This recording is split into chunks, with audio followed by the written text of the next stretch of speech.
We are so back in Paranormasight, baby. We are so back. I'm very excited. We're going to get all of the final endings and everything. Because we've had 2, I think. Let's go. Always just takes a sec, doesn't it? My Lumia's like, are you sure you're live over there? Are you sure? I am so sure. There we go. Connected. Beautiful. All right. So last time we played, we got 2 endings. Awesome. Thank you. My heart sank when I saw a message pop up there. So we got this ending. Okay, so I should probably do a bit of a recap, shouldn't I? Where to start? So, last stream, we learned that we knew that at that point we knew that Sato was the 800-year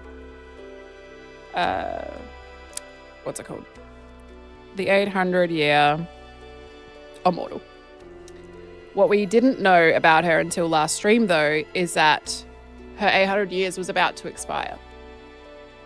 So she has about 2 days left of life, of her 800 years, because she was placed under a spell as a sacrifice for 400 years to hold off the curse of the raging waves.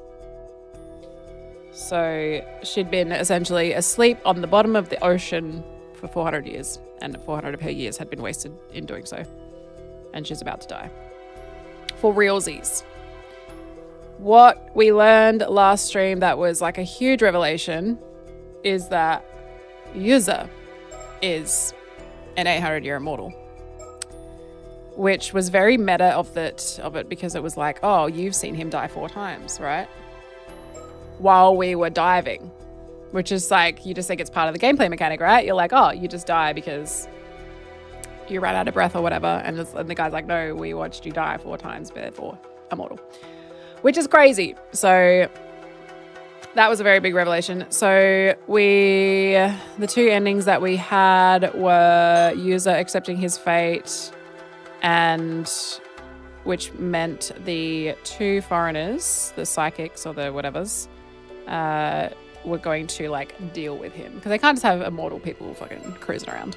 Paranormal affairs cannot have that. So we also learned that Kikuko is the person doing, like, she was the one wielding the curse and using it on people. We don't know who's controlling her, who's telling her to do it. We don't know who. We know that she is the assassin. We don't know the person on the phone. We don't know who that is yet. Who the like puppeteer is, I guess, to speak in Laz of P terms. So that's what I think we're probably going to uncover today.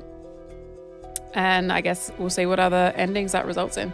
So we've still got a bunch of birds to find. Don't know if we'll manage to get all of them. But yeah, I think we'll just dive into this one. So it's when these guys arrive on the island. Avi and Cersei finally arrive on Kamishima. Let's go.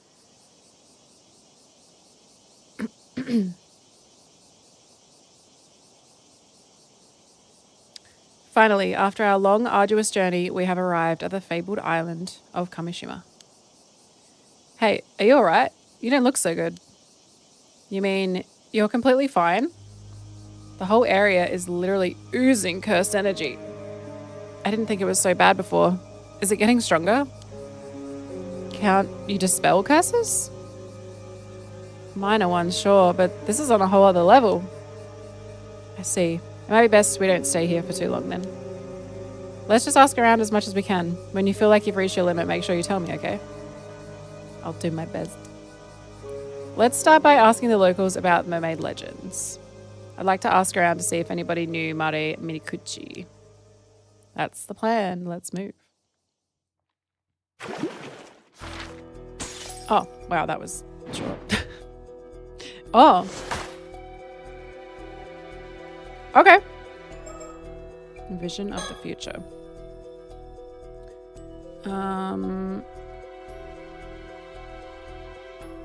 User heads out with Azami to go diving before he suddenly mentions something he must do. Before returning to the island, the pair go to a certain location. Is he going to retrieve the stone?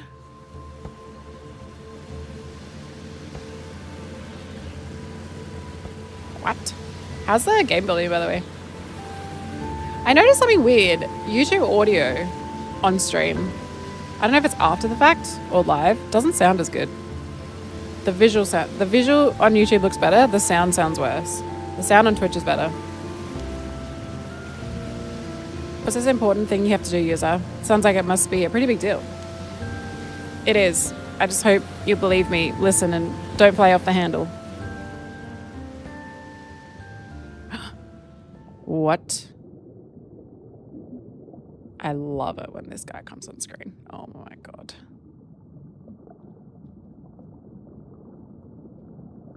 So there's also been like, oh shit. That's what you meant. I was like, game cat? Sorry. Thank you. My bad. I was like, yes, cat, indeed.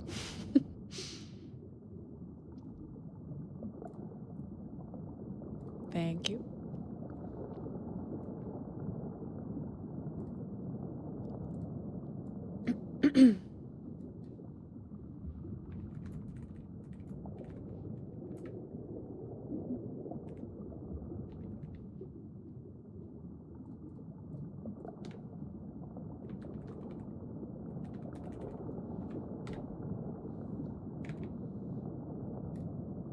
Beautiful, thank you.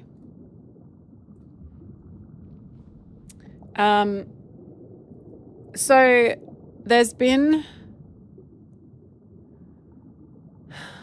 he's been like hinting at there being something that I should remember from the previous game or something about who we are. And I don't know if I should know what it is, but I do not know what it is yet. And I'm very excited every time they come up because I feel like we're going to get closer to that. Please forgive the interruption. I have an important announcement to make. The moment you've been waiting for has arrived. Everything is ready for you to proceed. On August 7th, upon returning to Kamishima after his dive, user Minakuchi embarks on the fight of a lifetime. For unbeknownst to him, at this precise moment in time, a slew of predicaments would await him everywhere he turned. As for this really important thing he has to do, that is, of course, preventing the tragedy of Kamishima from coming to pass. The advent of the 400-year-old curse of the raging wave draws nearer Kamishima with every passing moment.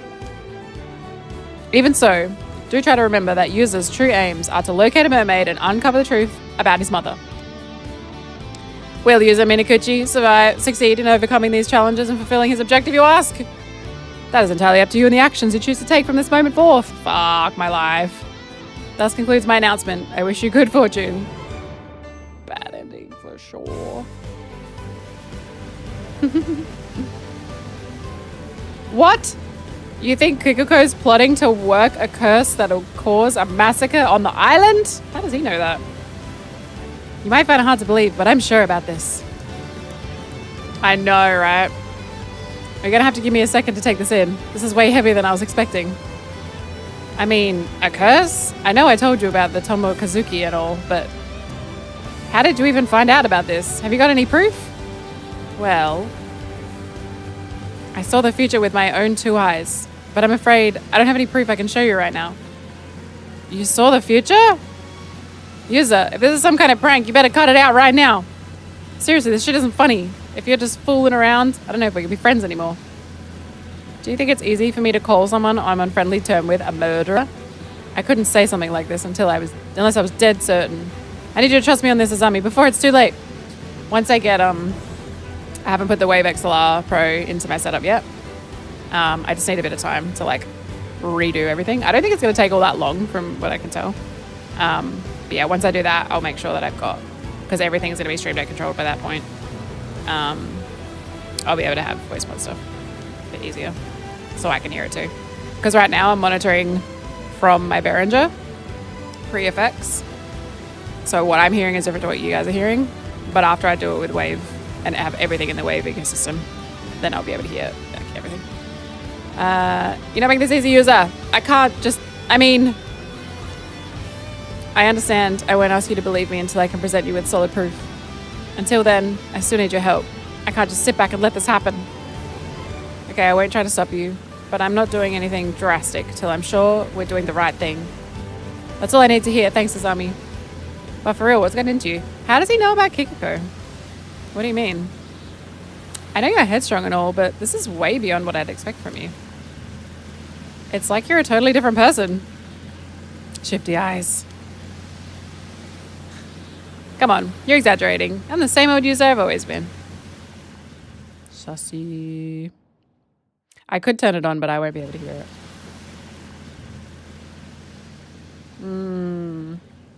Speaking of her, what are you two doing here? This is Kikiko. And what's with that get-up, user? Don't tell me you've been diving. Do you have a minute? I heard you were heading out to the northern shore to fish in the bay today, so I came out to find you. Where'd you hear that? I only just decided that this morning. I didn't even tell anyone.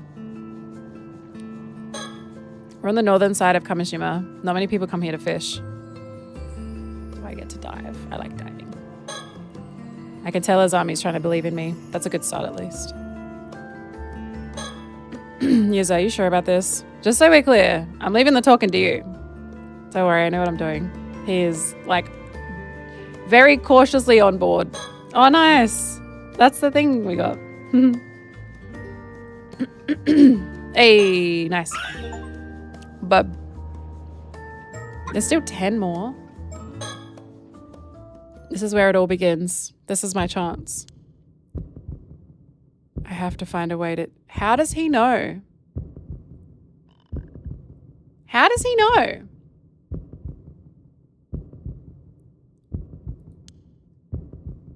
I don't have any evidence, and I doubt I can just talk Kikiko out of this. You don't do something like that on a whim. Whatever her motives are, they must be powerful. Even if I somehow manage to get her cursed stone, there's still the risk that whatever destructive impulse has a hold of her would drive her to make the tragedy happen some other way.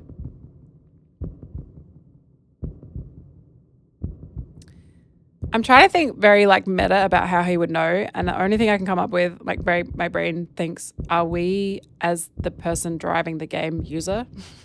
Does he just know everything that's happened? That's not only like how could he know? He's immortal. He's not a time traveler. That's why my best bet of containing the situation is to try and distract her. Yeah, Shadow. So weird, right? I guess we'll find out.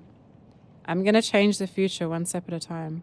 Because we don't know if he's had visions or, like, he's not psychic that we know of. He's just immortal. He's only immortal. There's no rush after all. Since we came here, Since we came here, instead of heading back to the port, things are already different. Kikiko is looking at us suspiciously. But I guess that's to be expected. We surprised her here alone, after all.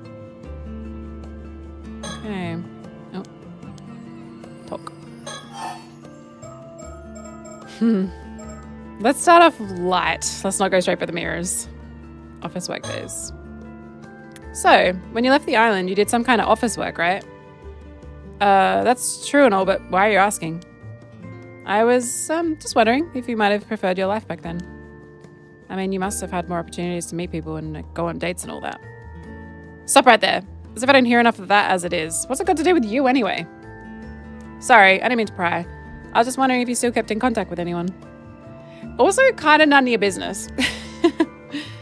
Sure, a few people, just a few. Would you say any of them had a big influence on you? Seriously, what's all this about? Nothing really. I was just curious. Well, it's none of your business. Listen, working for that company wasn't exactly a huge break in my career. All I did was pour tea and answer the phone. Diving. So, were you really off diving? You sure you should be doing that? If Chie finds out, she'll give you an earful, no doubt. Don't I know? Seems everyone thinks I bring this island bad luck just by being here. User. It's kind of true. Well, sure, some folks might say that, but it's not as if you've done anything to deserve that kind of talk. I didn't see a problem with you becoming an amateur diver myself.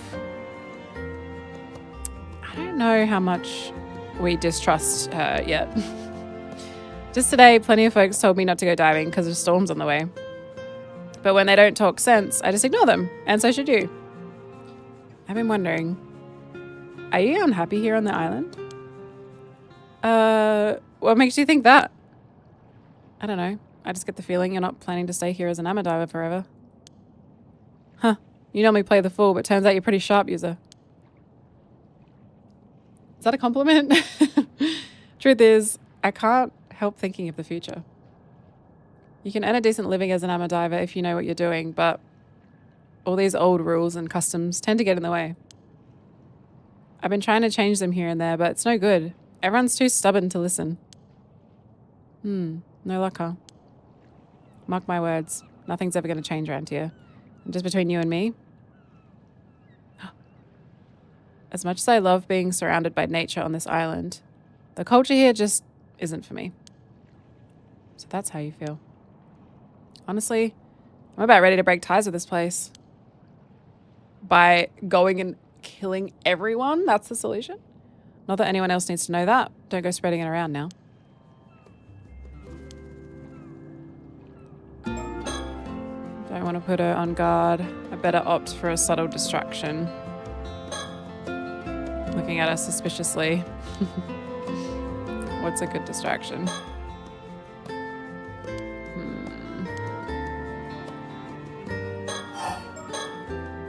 Frankly, I had no idea you were so interested in diving. You've been passing Kamishima Maru hand mirrors around to everyone, right? Yeah, I have. Sounds like someone keeps their ear to the ground. So how many have you given out? Who's got one already? I don't know. I haven't kept track or anything. Yeah, I love it.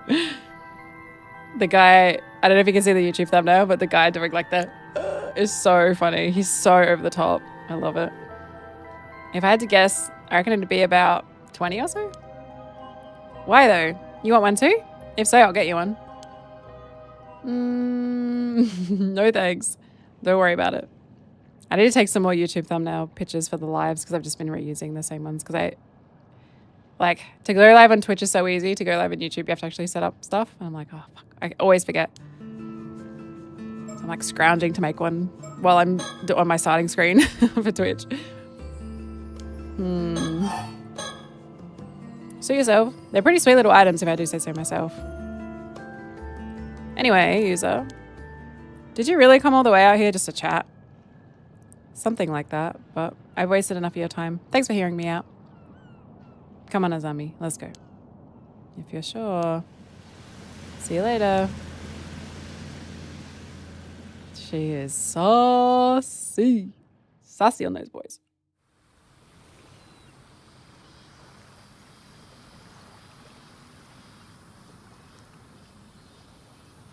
Right. I know we just got back, but there's no time to waste. We've got to track down and collect all the Kamishima Maru mirrors Kikiko handed out. Oh, is that how he's going to stop it? That's really clever. If I'm right, those mirrors are actually the targets of the curse. This symbol. No way, seriously? Still, man, all this curse business is a bit much. Look, given what people think of me, I'd have a hard time handling this on my own. I'm going to need your help. Hey Dojo, this is called PARANORMASIGHT, The Mermaid's Curse. It's a Japanese visual novel, and it's very good. I guess I have to try and convince everyone the mirrors are defective or something. They'll blow you up, so you might want to hand them over. We better not let Kiko find out what we're up to. User, I want to believe you, and I'd like nothing more than to help you out. But before I lift a finger, There's something I've got to know. How do you know the future? See, I've got a pretty good idea what made you change out of the blue like this. You do? When you were diving before and you came face to face with a Tomokazuki, something happened, didn't it? You haven't been the same since then. And come to think of it, does this have anything to do with your search for a mermaid? You're right. I should have told you the full story to begin with. What is the full story? I've been in such a rush, I got ahead of myself. You're right. Something did happen to me, and I'll tell you all about it right now if you want to hear. Yep, go. First of all, tracking down a mermaid is still my end goal. That hasn't changed. At least something's still the same. But what I'm trying to do right now started when I found out about the danger Kamishima is in and realized I had to do something to prevent it. Are you with me so far? Mm-hmm. If I knew the island was in danger, I'd want to protect it too. But how did you find out about that anyway? Earlier you said you saw the future. When did that happen? Oh my God, that's when he saw it? It was when I encountered the Tomokazuki. Oh my God. The moment our hands touched, everything went dark and the future unfolded. Literally, why is he only why is he only caring now? That was ages ago. Everything went dark and the future unfolded before me. So it was kind of like a vision, a warning. That's exactly what it felt like. A stream of images filled my mind all at once, together with a rush of understanding. It's like they were imprinted into my memory. I don't know how it works, but I believe what I saw. I know what's going to happen here in Kamishima if I don't do something to change it. So that's what started all this, huh? User, did you know there was a Tomokazuki there? Is that why you picked that spot to dive? No, it's like I told you. I was hoping to find a clue there, since that's the spot where I encountered a mermaid once before. Okay. I never would have dreamed I'd end up seeing a vision of a tragedy like that. For all I know, this might have nothing to do with mermaids at all. But now that I know about it, I can't just forget it, can I? Of course not. And now that I know the full story, you can count on my help too. So, last time we played, we learned that User is immortal. And the only way that we know of that you can become immortal is by the mermaid flesh being in the box. I think it's called like a totobako or something. And then consuming it. So like at some point during the accident, I don't know the timeline of when he became immortal because he was involved in the accident. I'm assuming the mermaids like saved him somehow and force-fed him the flesh maybe to come back to life or something. So not crystal on his exposure exactly and his awareness of it either. So seeing as Kikako is the culprit, I'm guessing we need to collect those hand mirrors to save everyone. Yeah, but she's not the only threat. There's more to this. More? Music. There are actually 2 calamities on the horizon. 2? You gotta be kidding me. The first is the massacre caused by Kikako's curse. And the second, the curse of the raging waves, which has been brewing up a violent storm for the last 400 years. It's going to hit the island tonight. Now you've lost me again. I can't keep up. For starters, why is all this happening on the same day? I don't know. I get the feeling it's just an unfortunate coincidence. And there would be nothing we could do about it either. But since I've been forewarned, I have a chance to prevent it. I'll explain the rest of the way. There's no time to lose. Oh, the music's fading out. Just comes in for a little bit of epicness. We have to track down every last one of those mirrors. Okay.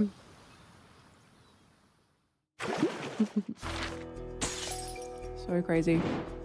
Oh, Yumiko. And I love. Okay. Got another bird. Beautiful.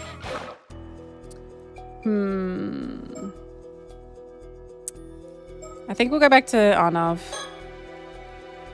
After arriving in Kamishima, Avi and Cersei continue to ask around about mermaids, but this garners suspicion and they find themselves unable to gain any information. Hi Gold, welcome. So all you've missed, we only just switched over to this, so don't panic. The only thing you've just missed in terms of like a revelation happening, when user encountered the ghost underwater, it showed him the future of events. So he just told us, or he told Azami, that he knows that Kikiko is the one doing the curse. Yes, yep. So when they touched hands, instead of it dragging him underwater, it revealed to him the full timeline of what happens. So he's known all this time that Kikiko was going to kill everybody. So now he's going to try and go around and get rid of all the mirrors. Very pog. So that's all. That's literally all we've learned. So yeah, he's like, oh, by the way,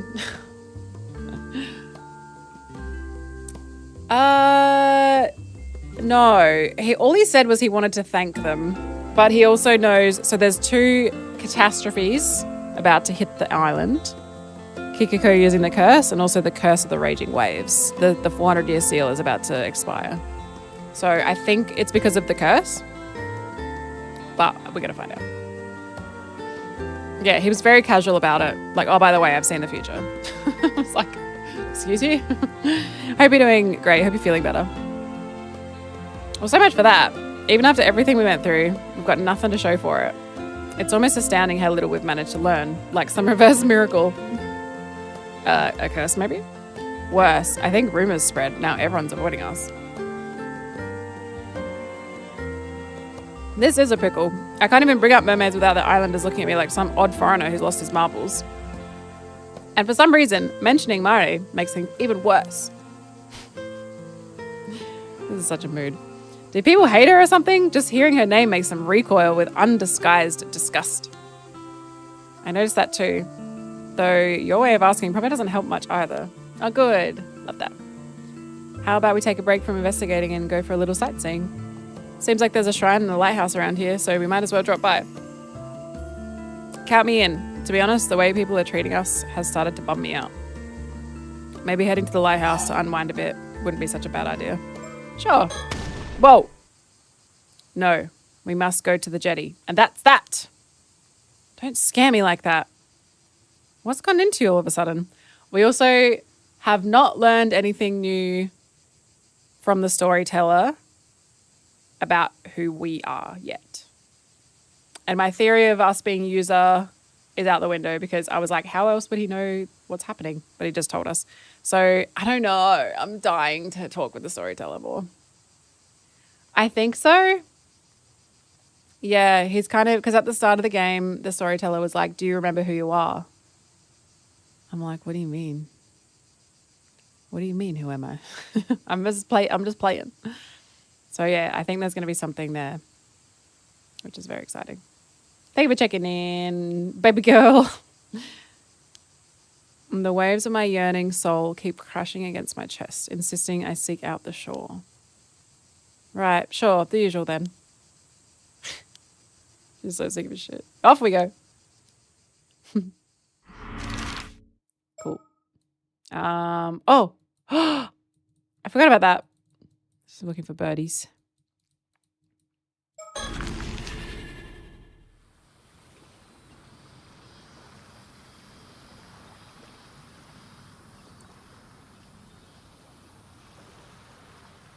Oh, looks like we've got ourselves a spunky young lady here. Maybe we should have a word with her. They haven't met yet.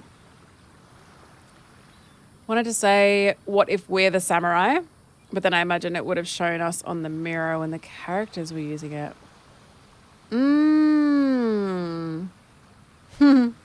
That would be a cool reveal. Yeah, I wonder... Because we'd just be like perpetually in the mirror then, right? If that's how the mirror works. All right, this could be our last chance. Let's give it our all. Excuse me? Excuse me. Can we speak to you for a moment? This guy. Cersei, no. There's no way she'll want to talk to us if we're that forward. She's fine. Foreign visitors, how unusual. And your names are Avi and Cersei. Welcome to Kamishima. My name is Kikiko. I'm an Ama diver. The Ama diver. Such a pleasure to meet a charming young lady in a place like this. Charming young lady, you say? Oh my. Well, now you're allowed to ask me anything you like. Items.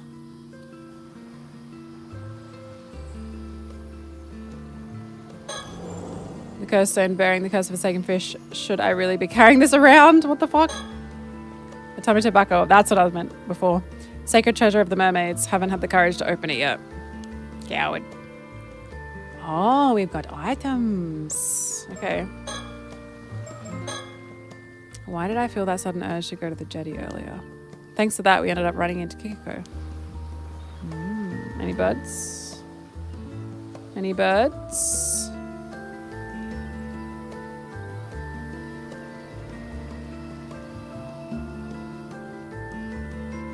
No birds.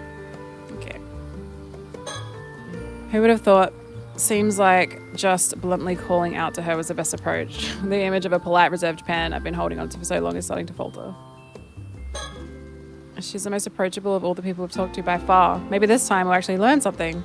She needs you. It's a little sad to be this happy just because someone finally agreed to talk to us. I wonder who's to blame for that. You're saying it's my fault? Looks like we've made a solid first impression. She seems genuinely excited to talk to us. After all the lengths we went to, I refuse to leave this place without at least a few answers. Has there been any mention of the Ama divers being unique to this area? I don't know if it's only this place. They haven't really said. I'm assuming it's just popular because of its like coastlines, I guess. Let's see. Let's have a read.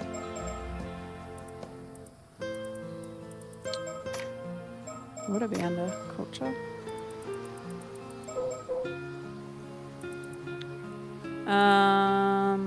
Sea and woman.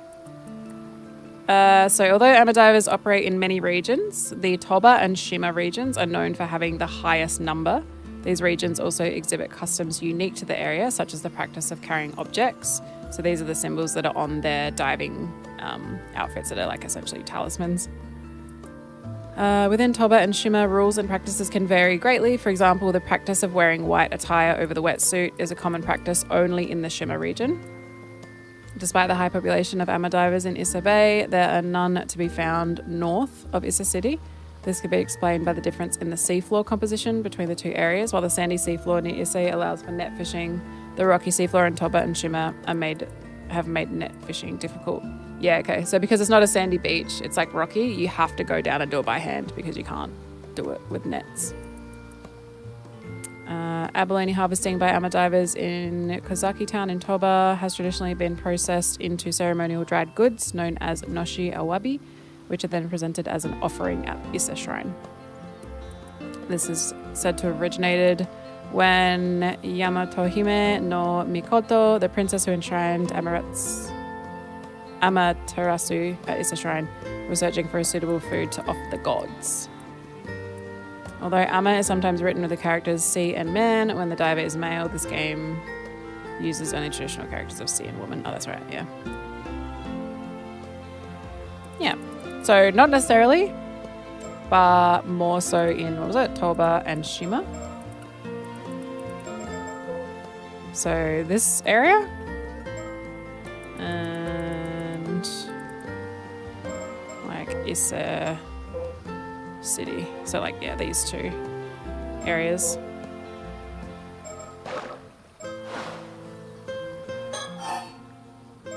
Probably don't start with that because we don't like talking about that. So you're an active diver then. Are there many young divers these days? Not really. The younger generation doesn't really go diving anymore. It just makes more sense to pursue higher education. I see. It's a real shame to see such a long-standing tradition slowly fade away. Well, it is quite dangerous after all. Can't really blame them for choosing safer options. Just the other day, I heard 2 Ama divers went missing around Toba. So that was their fault. One was Miss Suma, who they sent out to go retrieve the treasure that went missing. And the other one was Somakawa. Oh, you don't say. Definitely wasn't us. Speaking of Amadivers, I heard Amadivers have a legend that if you go diving around here, there's a chance a Tomokazuki might emerge from the depths. Cersei, enough with the ghost. That's literally the thumbnail that That's so funny. Oh my god. Enough with the ghost stories. You sure know a lot, don't you? You're right. It's a well-known legend. Not that I've seen it with my own eyes or anything. Don't know anyone who has either. Huh. Maybe your Saiman and Dorman symbols have kept you safe? Oh, those? I don't have any. I don't really go in for superstitions like that. Are you really okay without them? I think it's no more than an old tradition, meant to remind us not to forget our gratitude and respect towards the sea. So you're saying you don't respect the sea? Those old-fashioned rules and traditions, don't you think it's about time for a reform? She doesn't like the old traditions. But isn't freediving close to a Shinto ritual in spirit? Isn't showing reverence and offerings to the sea god, crucial? Oh, you're pretty devout for a foreigner. I'm impressed. But you know, I believe it's exactly because of tedious customs like that young people are losing interest in diving. We should keep up with the times, otherwise there's no way this tradition will survive. Oh, now, that's very level-headed thinking. Huh. Maybe it's because I'm part of the so-called new generation. Some people don't like my attitude, but I get the job done.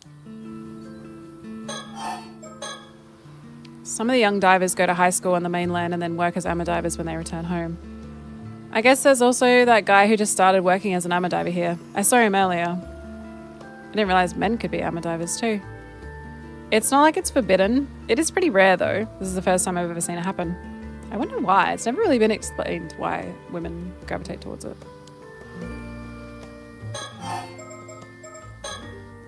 This may be this might be a bit out of nowhere, but you don't happen to know anything about mermaids, do you? Mermaids? Oh, so you do know something. When you say mermaids, you mean mermaids, right? The mythical creatures? Precisely, the very same.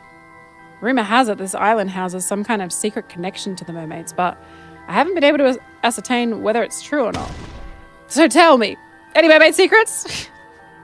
Are you saying you really came all the way out here to look for mermaids? More or less. So any information you may have would be a huge help. Sorry, I don't really have anything for you, but I do happen to be a little interested in mermaids myself. Fantastic! Another fan entranced by the mysteries. They say that eating the flesh of a mermaid will grant you immortality, right? That's right. Could you perhaps be interested in the immortality as well? I guess so. Not for myself, though. Oh? I'm of the belief the town people and the mermaids used to be homies somewhat back in the day. I wonder if the Heike War caused a rift now that it's a samurai killing people. Well, yeah, the people on... what was the island called? The missing one? Taishima?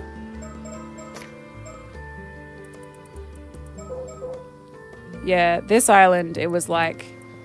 the inhabitants of Taishima were... kind of protecting the mermaids. Because they kind of knew that people would try to exploit them. So the people of Taishima were like hiding them, I guess. And then the Heike came along to like steal their secrets, I guess, and just slaughtered everyone. And then the island sunk, I guess. There was a reason why, what did it, here. The island was besieged by someone 400 years prior, and the curse of the murderous islanders caused the entire island to sink. So, I didn't remember if it was that or if they forced it like underwater to hide. But I guess, yeah, because of that. So then, I think the connection between this place and the mermaids is that there are descendants of the people who lived on Taishima, the Somikawa family, because there was a survivor of this island siege called Somikawa, who was then like passed down, obviously. And then Somikawa was Yuza's mum's maiden name. So her and her sister were twins, and they were the final like descendants. And now Yuza obviously is a descendant of them. So that's his connection to the mermaids. So he's like now the sole descendant because they're all gone. He's like the sole survivor descendant of the Taishima people who were connected to the mermaids. So if anyone's gonna be able to bloody... So yeah, I don't know if you were here for that part. So there was a...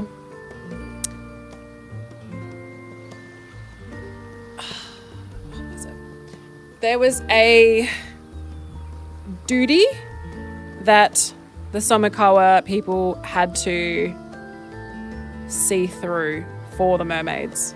So Yuza's mum was literally like in person connected with the mermaids. Like she would visit a mermaid. That's why when it was like way early in the game where he would say like, oh, mum will sometimes just disappear for the evening to the ocean or whatever. She was visiting the mermaid, like talking to the mermaid to try and plan this task that she had to do.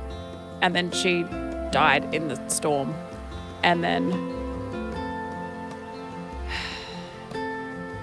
her twin sister was really, and she was like the one that came up to us that was like the outcast.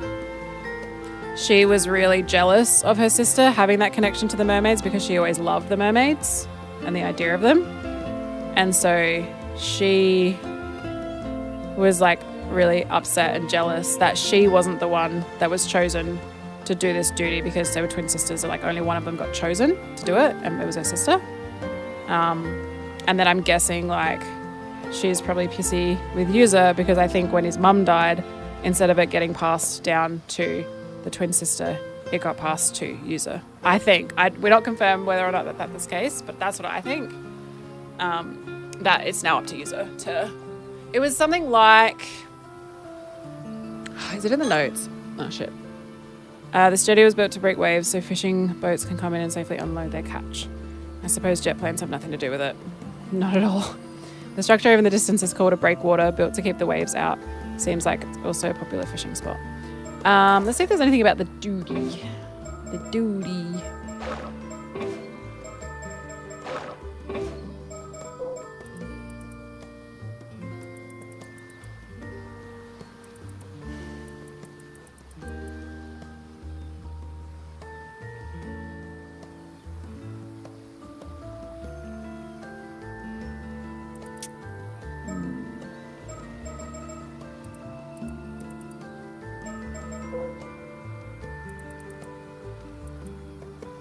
Yeah, they talked about the Little Mermaid. So like the sister, this is Yuza's mum's twin sister.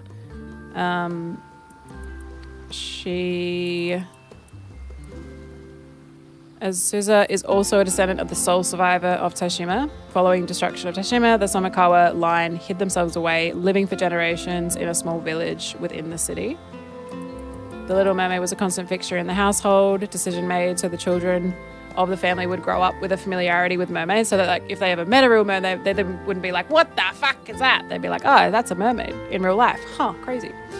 Azusa read it repeatedly as she grew up, the tale fueling a fervent admiration for mermaids. Upon realizing that she could never be a mermaid, she insisted instead to become a diver.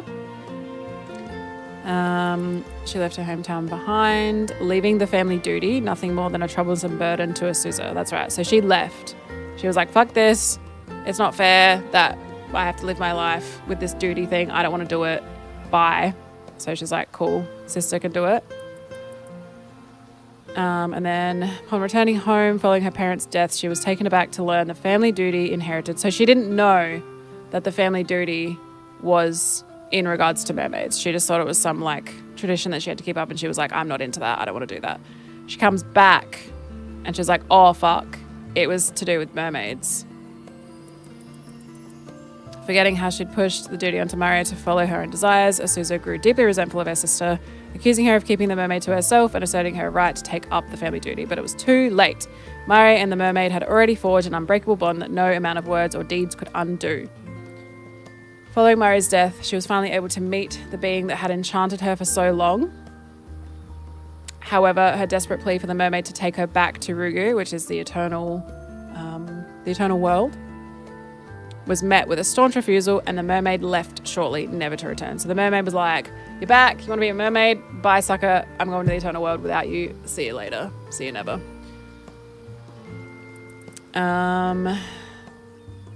Yeah. So I think maybe the duty is now actually no longer required, now that I think about it. If the mermaid's gone, then Yuza's not having to do anything. But he's still connected, I guess, because of his bloodline. And then that's why Azusa asked these guys to use the curse stone on her, because she was like, if I can't be a mermaid, then I'll be some weird half fish thing. And then she washed up the next day and she was the corpse. The weird human mermaid, weird corpse. Yeah. So, yeah. Pretty fucked storyline for her. Pretty unfortunate. But no, that was good. Good. I don't mind you guys, like, if you guys have any questions about it, we can recheck the notes and we can remember shit that way, because I feel like it's a good refresher. So yeah, don't ever feel like you can't bring up questions and things. It's very helpful. So you mentioned that this island has some sort of connection to the mermaids. More than just a little interested, are you? Well, in fact, right here in Issa Bay, there used to be... Wow! So mermaids used to live on this Taishima place? She doesn't know this? I guess if you're not into like the occult and stuff. So you think there may still be some clues here in Kamishima that will lead you to the mermaids in Rugu? Nail on the head and right on the button.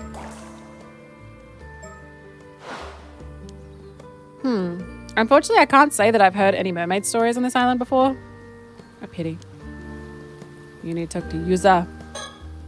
Come to think of it, I completely forgot about the still-tide mirror that Ikoma you told us to look for. That is in the possession of, at this point in time, in the timeline, I think it's on the shrine that the grandma has built. Guess I'll just try my luck and ask.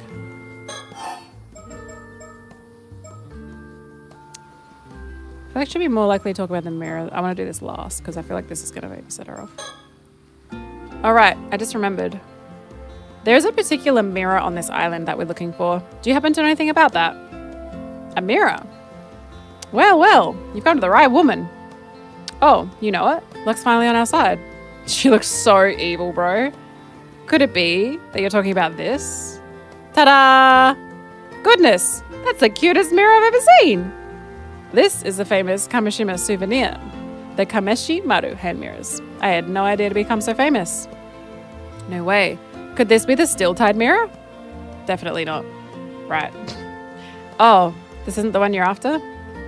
Ah, well, since you seem to have taken a liking to it, I'd still love for you to have it. Consider it a memento, so she can murder you.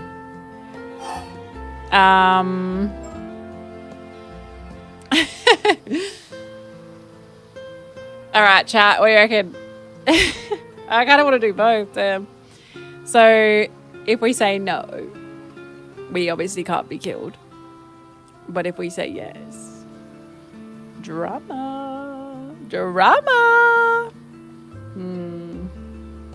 Funny if you say yes, he just dies immediately.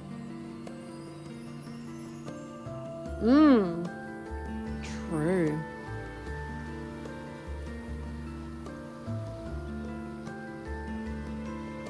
I wonder if we can do both. I might start with keeping them alive, and then we'll see if we can load and do it again.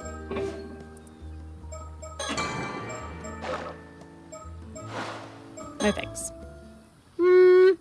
Actually, I've changed my mind. I don't need it after all. Yeah, the music's great, isn't it, Ed? I love it. You sure? It's free. Tourists love free shit.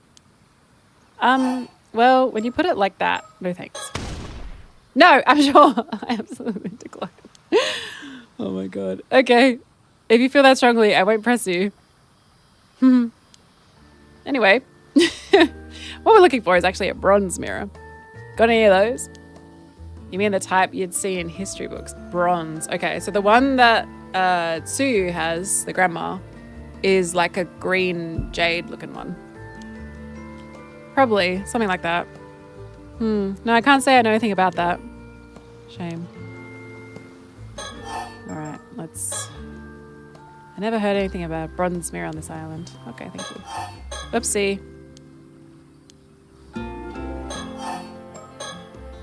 Oh, right. Actually, there's someone we're looking for on the island. Would you mind if we asked you about them? Sure, who is it? A woman named Mare. See, that's exactly how everyone else around here has been reacting when we ask about her. No, it's just... I'm sorry, but that woman died in an accident at sea 5 years ago. Yes, we are well aware that she's passed. Then why do you ask? Did she leave anything behind? Or was there perhaps someone who was close to her? Anything like that? Do they want the scale? Girl, you're lying! Her son is here! I've got no idea. Nobody knew her. Oh. Okay. I retract my reaction. Her son has just returned to the yard. Actually, the guy I was talking about earlier, the new Amma diver, that's her son. Her son, you say? Now it's getting interesting.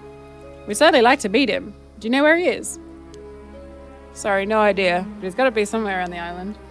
His name is Yuza. I'll give you his home address. Please don't ever give anyone my home address. Thank you so much. So I see such a big question mark to me. She's from this crazy Luna family. Surely there's more there. Yeah. Yeah. What was her story? Hang on.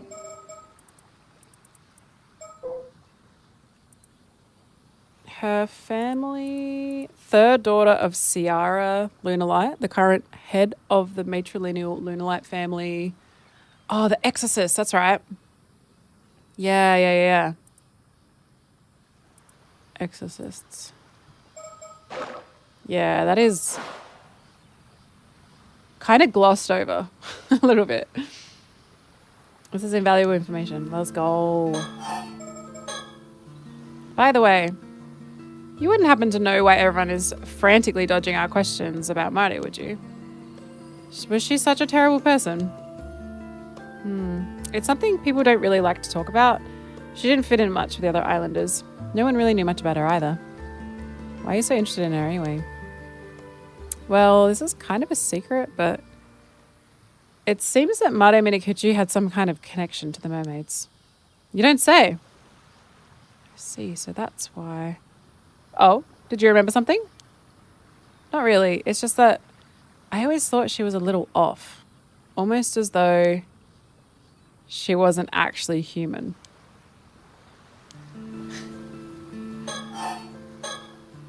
So you're saying Mare might not have been human after all, that she was actually a mermaid? No way, I was just joking. She was kind of weird, sure, but a mermaid? That's a bit far-fetched, don't you think? Did she have legs? That reminds me. I caught a glimpse of something inside your bag earlier. Was that by chance the tame tobacco? No, it's just a box. I picked it up at a souvenir shop, actually. It's a replica, it's not real. Sorry, I just happened to notice. And judging by your reaction, I'd say I'm right. Damn it, I didn't think it'd be that noticeable. A glimpse alone shouldn't have given away that it was a tame tobacco. My initial guess was just a bluff, but Avi's reaction confirmed it. God damn it! He's literally doing the voices right now. Cersei, I'm sorry. I'm such a buffoon. Her whole demeanor shifted the instant she realized I had it. Dang it. Could she be after it too? Curse her! Curse her! What if mermaids that aren't natural mermaids have regular legs outside of the water? Oh, they can shapeshift? Got a bad feeling about the way she's looking at us right now. Lucky you didn't take the mirror, she'd bloody kill ya! Her whole demeanor shift. Whoopsie. Why the interest in the tub of tobacco? It's some kind of ancient mermaid treasure, right? You're well informed. Would you be willing to hand it over? No. No. I need it. It's mine. I'll make sure it's worth your while. Huh? You see, I know someone who's ridiculously rich and in search of eternal life. They'd be willing to pay a small fortune for that thing. That's got to be Unk, right? More like natural adapting, like in contact with water. Yeah. Like those clothes that change color when the water hits. But like becoming a mermaid. They have the kind of money you probably only get to see once in a lifetime. What do you say? Whoa, whoa, whoa, whoa. Slow down. Avi. Much more than some third-rate rider like yourself could earn in a lifetime. Ooh. I don't know what you could possibly need it for anyway. Wouldn't you like to move up in the world? I believe I understand your offer. But my answer is no. Not a chance. No way, no how. It's never been about money. It's about the thrill, the adventure. Adventure? Exactly. Embarking on a journey to unravel the secrets of the mermaid's immortality. What better adventure could a man ask for? Based. Doesn't care about money.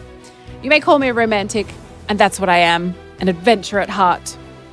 You totally lost me. You're throwing this chance away for some childish adventure?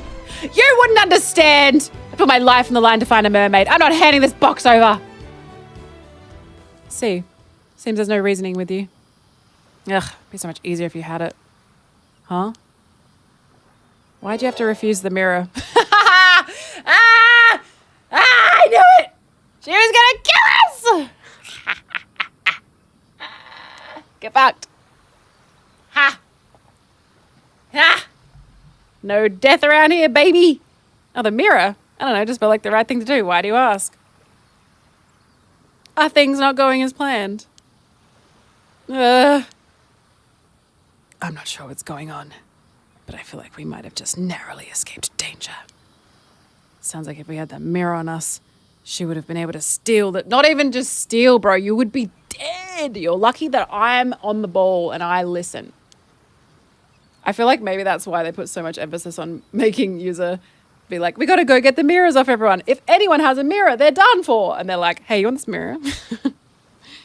Sure. I'd like to get more information about her, but it seems as though she's plotting something. There's no doubt about it. Kikiko wants to take it from us. But even so, it won't grant immortality without the flesh of a mermaid.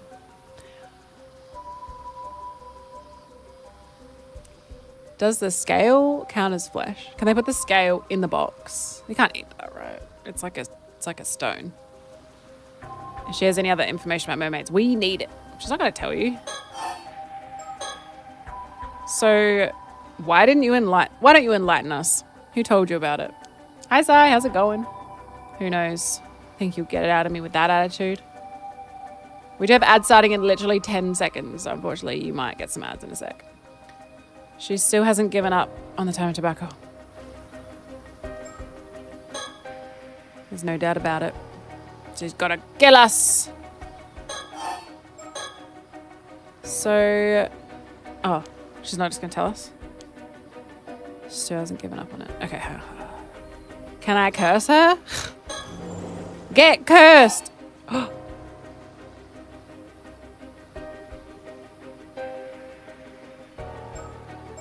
Throw it away.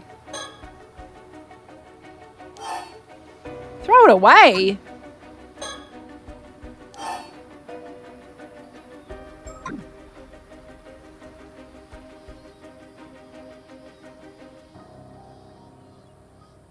I mean, I obviously have to use an item here, but whoopsie. What on earth? It feels like the air completely shifted. Even the waves look heavy with tension. I'm gonna save. I'm gonna save over this. Just in case I use an item.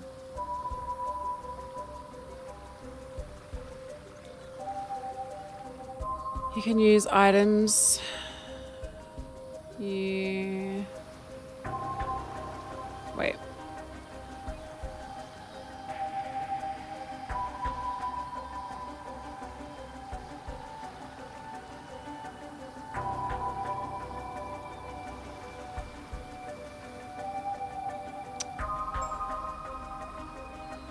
How does the curse work? Hold on. Curse of the fish. The curse has the power to kill any human submerged in the waters. They have to be in the water? She's not in the water.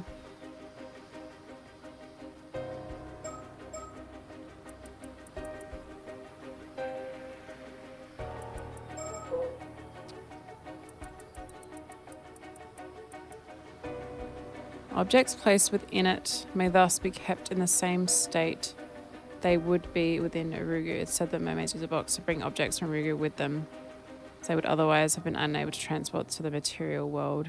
Also has a secondary effect of returning mermaid flesh. Normally only able to exist in the transient state in the material world. Is the cursed rock in your possession, or is it... he has it, yeah. So, yeah, we are holding these three things. No one else has these apart from us.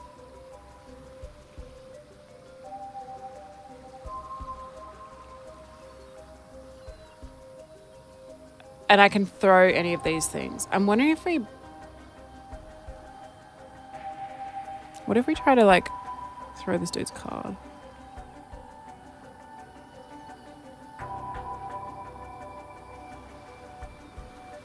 So it seems to kind of be the only thing we can do right now because she's got no more dialogue. Actually, chat to Cersei. On high alert, supernatural may be involved here. Actually, yeah, that's probably it. RV focus, I need you to listen to me, but without taking your eyes...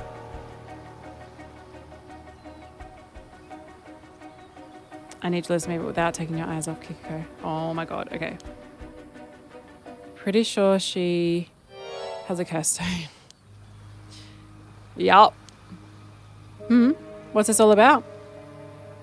I couldn't tell right away because it was masked by the heavy veil of cursed energy that's all over the island, but on closer inspection, the cursed stone's aura is impossible to conceal. Sorry, I don't know what you're talking about. What if the condition to activate her curse was holding onto one of those mirrors? Then we can relax, right? The condition isn't met. Only if the mirror was all there is to it. As long as we don't know for sure what the condition is, we need to stay on high alert. So they said I can't look away. So why don't you enlighten us? Who told you about it? Okay, she's not going to say. We can talk about the stone. Hey, I'm going to let you in on the little secret. Ta-da! What are the odds? Turns out we've both got curse stones. This one's called the Curse of the Forsaken Fish. When its conditions are met, it transforms you into a fish and kills you. Pretty messed up, huh? What? Are you sure? I guess we could have, yeah. If we grabbed the mirror, maybe we were able to throw it away before that point. You were planning to use your curse stone on us to steal the time of tobacco, weren't you? But your curse stone requires us to have one of those hand mirrors, am I right? My plan. On the other hand, I can use my curse on you whenever I so please. You're bluffing. Your curse stone must have a condition too. They have to be in the water, but she doesn't know that. Yeah? Who's to say it hasn't already been met? Psh. Now, cease your scheming and tell us what you know. Do you really have the resolve to kill someone with a curse? Well, I'm not exactly keen on it, but I am prepared to defend my life if necessary. Really? I wasn't expecting that from such a kind gentleman. You look like you wouldn't hurt a fly. Stop trying to pump me up, lady. My heart is pure. That makes one of us, am I right? But trust me, I'm quite capable. Experience has hardened my resolve. You're saying you've actually used it before. At this point, what difference does one more death to the tally make? My hands are already stained. Damn. So you're a proper criminal. Maybe I should report you to the cops. Be my guest. I wonder which is faster. My curse or your phone call. That's cold. That's cold. What about your lady friend? Are you okay with this? I'm afraid there's no restraining Avi. I've pretty much given up on him at this point. So it would be great if you could just give up and hand over the curse stone. What the fuck is this? You guys are absolutely insane. Come on now. I think we can agree that we both have our issues. Good. We're at a stalemate. Now I can try to extract some more information out of her. Good job, Cersei. Making her believe I've lost it. Very convincing. Yeah, she was totally making all that up. You're super, like, noble and level-headed. Actually, maybe a little too convincing. Does she really think I'm that crazy? Whatever. I've got my important things to think about. Fucking hell. Okay. I think this guy's my favorite character. He's fucking hilarious. So what kind of curse do you possess? Dunno. Don't care. Oh, come on. Not even a hint? We, on the other hand, have laid pretty much all of our cards on the table already. Huh? What are you talking about? Who would do such a reckless thing? Alright, look. Seems like you're just as dead set on the Tama Tobacco as I am. This standoff won't get us anywhere. Why don't you tell us your motivation? Maybe we'll be able to find a compromise. Compromise? Say, for example, if granting your wish were to stir the spirit of adventure within me. I cannot hand over the Tama Tobacco, but perhaps I'd be willing to let you borrow its power of immortality. I've got no romantic tale for you. I told you, I just want to get that rich person what he's looking for so he can see how important I am to him. That's all there is to it. Oh, important you say. How is that?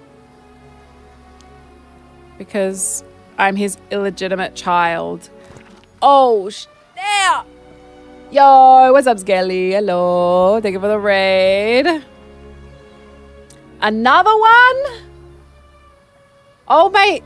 Oh, mate. Oh, mate. This is as well. Hold on a second.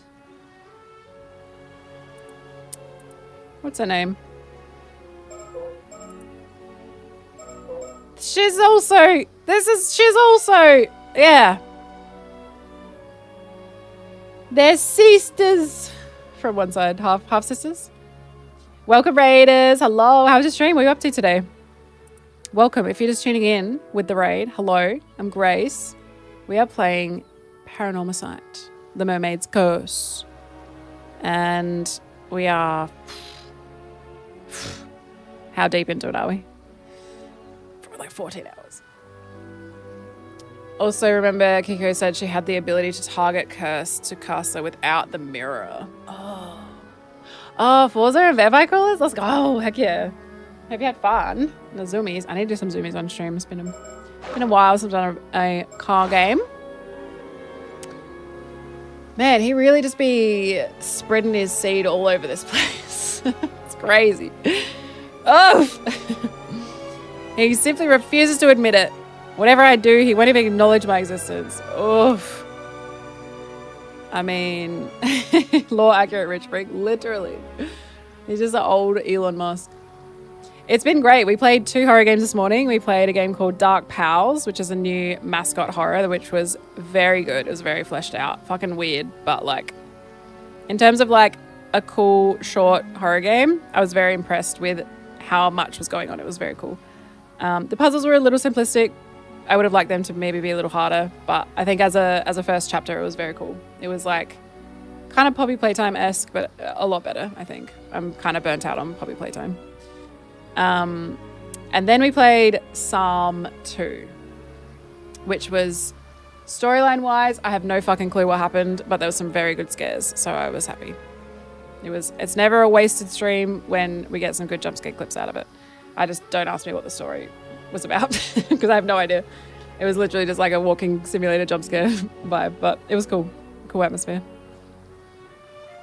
Oh, she's very self-conscious about her birthmark, which is crazy because it's like literally not an issue. But yeah, that's very very tied to her lack of self-worth. Must be a disgrace in her eyes. Oh my lord. But a woman like me shouldn't be wasting her life away on some backwater island. I was born of noble blood. I wasn't meant to rot in this miserable place. Noble blood, calm down. Yet he cast me aside and refused to even acknowledge my existence. It's humiliating. So your father's some rich man? Yeah, there's hardly anyone in Isashima who doesn't know the name Yoshiatsu Yamashina. Also, if you need to dip as well, Skelly, or any of the raiders who have come by, I understand it's Sunday, some people's only day off. So if you need to go get some sunshine, get some snacks or whatever, do what you gotta do. The Tales of Isso has a lot of noble stories. Tried making connections with what I knew when I watched it. Yeah, okay. Interesting. It's a... Yes, no worries. Noble bloodline stretching back centuries, and here I am, stuck in this wretched life. Yamashine. I think we need to go chat to him. I've done everything in my power to earn his recognition. I gave it my all to make it fit in the big city, and for what? Nothing I tried worked out. In the end, I had to come crawling back to this island, trying to make ends meet as an amateur diver. But I still kept telling myself that someday, somehow... I see. So you figured that since Yamashina is seeking immortality, you could leverage the box to get what you want at the same time. Yeah, I used to work at this small company. The young CEO of the place is basically Yamashina's protege. I guess he felt sorry for me, so he let it slip that Yamashina was after immortality. That's such a weird... Imagine making... That's so weird. To tell someone that. Like... Was he the one who told you about the curse stone? Yeah. Since even Yamashina doesn't know about it, he suggested I use it to my advantage and take the credit. He gave me the curse stone and told me to use it wisely. Oh. Originally, I'd planned on offering something different to Yamashina, but now that I've got a chance at the Tamatabako, that's my best option. Oh, how intriguing. So you wanted to trade the Tamatabako for Yamashina's recognition? That's right. See, I knew we were never going to find a compromise. It's a compelling story, but it's missing a certain adventurous allure.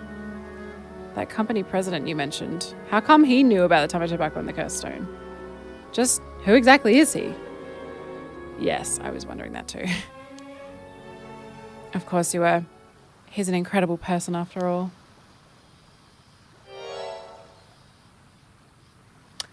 I have his business card! It's that guy. Mr. Kipe Ikoma. It's thanks to him I got a chance to make my dream come true.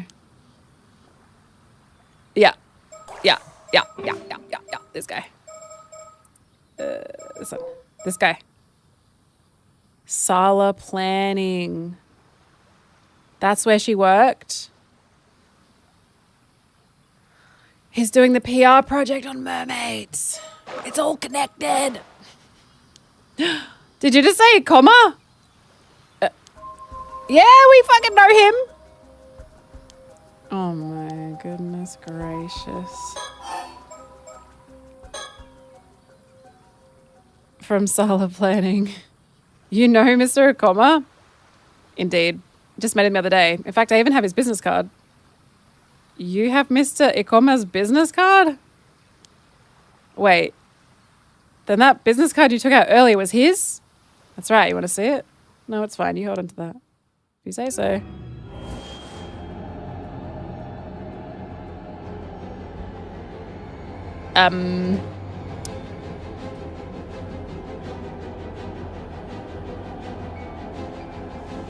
Fuck.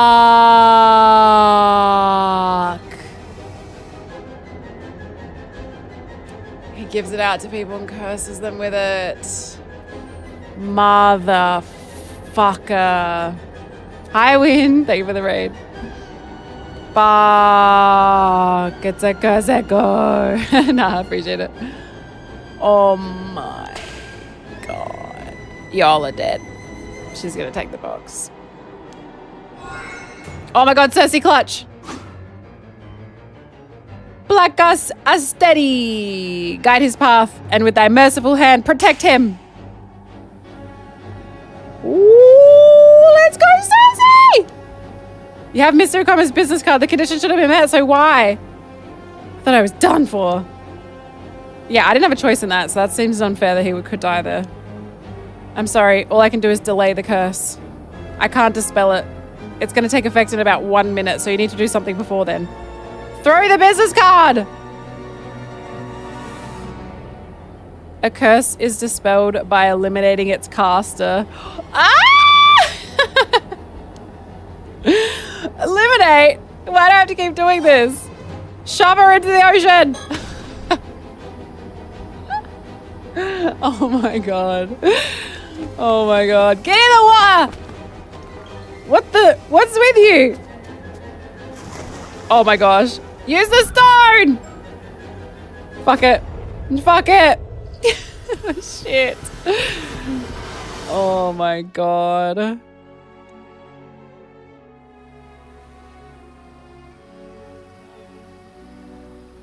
Fuck me. She's dead. Are you alright, Avi? Well, I barely made it out alive, but I can't say I feel particularly good about it. So it had to come to this. No turning back now, it seems. This is what happens when you deal with curses. They might turn back on you at any moment. Grab her cursed stone. You should be prepared for that. Understood. So what about the cursed stone? What's it like? Yeah, about that. Oh, that is bronze. Okay. I thought this was jade. So this was on the shrine that Suyu set up behind the rock. That's right. A palm-sized bronze hand mirror. Wait, don't tell me the still-tied mirror was actually a cursed stone all along. The cursed stone's resentful memory doesn't seem to indicate anything like that. So this cursed stone has a resentful memory too. What did you learn? There's so much information, it's hard to make sense of it. Take a look for yourself. Don't just toss it like that. It's a cursed stone, not a baseball. So you're not going to look? Of course I am. Let's see. Whoa, this is the real deal. Oh, a mermaid. There's a mermaid on it. Tomoshige. Oh, yeah. I remember them. So Tomoshige, this was the boyfriend of the husband of someone. Tomoshige was born as the son of Kiyomori's younger brother, Yamamori, in the latter half of the Heian period. At the height of the Taira clan's power, although his father, Yorimori, was the only child born of the official wife of Todomori, part of the main lineage of the Taira clan. He maintained a differential attitude towards Kiyomori, a stance that made Tomoshige regard him with contempt and fueled his ambition to one day stand at the head of the clan. He also believed himself to be the rightful heir to Nukimaru, a famous sword. That's right. Sato, the girl from Kusawa! At around the same time, Sato was living a simple life in Kusawa village, the place of her birth. One day she happened to encounter a visiting Omyoji and was offered the chance to work at the Bureau of Omyo in Kyoto. Sato readily accepted, having always felt out of place in the village due to her faint spirit sense, and left Kusawa to work in the Bureau. That's right. We've actually read that. We read it again. At the end of a certain year, Kiyomori's daughter gave birth to the imperial prince. Although Tomoshige visited the palace with his father to celebrate the birth, he soon grew bored with the proceedings and left, only to encounter Sato, who was attending to odd jobs nearby. Tomoshige was intrigued by Sato, who made no attempt to curry favor with him and whose thoughts he found difficult to read, and he frequently visited her from then on. Not yet having an official wife, It was not uncommon for Tomoshige to spend his time on dalliances with women, with Sato being the latest among them. However, as their interactions continued, he found himself becoming particularly drawn to her. He eventually had a pair of bronze hand mirrors made. There's 2 of them. Do we have to put them together? Because we know where the other one is. Telling her to carry it with her at all times as a sign of their vow to each other. In 1185, the Taira clan was defeated at the Battle of Dan-no-ura, spelling its ruin. Tomoshige, who had fled from place to place as if to desperately avert his eyes from the clan's decline, ultimately did not participate in the decisive battle at Dan-no-ura and came to know the Taira clan's downfall while he was lying low in a remote village with Sato. Although initially terrified of being hunted down by soldiers of the Minamoto clan, Tomoshige regained his senses upon seeing Sato's unbroken composure, now believing that it lay with him to restore the clan as its sole survivor. He swore an oath to his fallen clan that he would see it rise again. With survivors of the Taira clan being hunted down across the country, Tomoshige continued to search for a way to turn the situation in his advantage. In the process, he suddenly remembered a box that his grandfather, Todomori, had left the family, a tome tobacco, proffered by a fisherman that was said to contain the flesh of a mermaid. Is he the one that made her immortal? I can't remember. Although Todomori had refused to accept it, a member of the clan had secretly hidden it in a storehouse back in their homeland. It was said that eating mermaid flesh would grant eternal life to whoever ate it. However, legend also had that the meat was highly poisonous, with even a bite being fatal. No one had wanted to eat it as a result and had ended up forgotten as the years went by. Believing that dying due to poison would hardly be any different from their fate as if they were caught and killed, Tomoshige located the tome tobacco and pried open the lid. However, all that was left inside was a dried sliver of meat, so shriveled as to resemble a splint of wood. Dubious, Tomoshige pushed his misgivings aside and ate the meat, but felt no different than before. Believing that long years had robbed the meat of its power and seeing the tome tobacco as its only clue to find a mermaid, he boarded a small boat with Sato and set out to sea. Believing that a mermaid would surely come to reclaim the tome tobacco as if it was truly linked to them in some way, Tomoshige continued to row the small boat into the sea of Ise. At the time, he was clad from head to toe in armor of a warrior and had with him the famed sword Nukimaru, an heirloom he had seized from his father, whom he had scorned as a disgrace to their clan. Sato, meanwhile, wore only a light kimono. After they'd rowed for a while, a sudden mist descended over the sea around them, obscuring their surroundings. As Tomoshige and Sato looked around fearfully, they heard a small splash. Turning to look. Whoa! Oh my goodness! That scared me! Holy moly. What's up, Wolf? How's it going? Welcome. Hi, Brutally. Hi, welcome, Dead Nerve. What's up? The Dice Gods chose us. Let's go. About time. About time we got chosen. Omega, how's it going? What's up, Blah? What's up, Bush? Welcome in. How you guys doing? What are you guys up to? What are we playing? Welcome. We are playing a visual novel. So we be reading a lot. We are learning about... What was her name? We are learning about Taira no Tomoshige's early life. And there's lots of reading. Fuck, I lost my spot. We just read about the kimono. She was wearing a kimono. Boarded the boat. Kimono there. Stunning. Rolled a critical roll on your 20-sided dice. Oh my goodness, let's go. I don't know how that works, but I'll take it, man. I'll take it. Lovely to meet you guys. If you're new around here, hi. I'm Grace. We do lots of variety, and at the moment that looks like a whole lot of this game because I started this 2 streams ago, and I've just been like, it's all I can think about, and I need to get to the end. It's so good.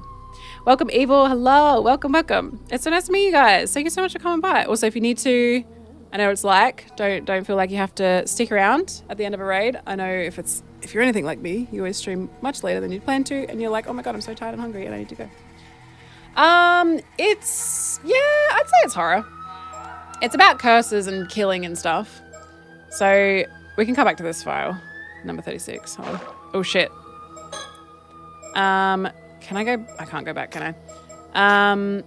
Yeah. So basically, TLDR. There's a legend that eating the flesh of a mermaid will give you eternal life.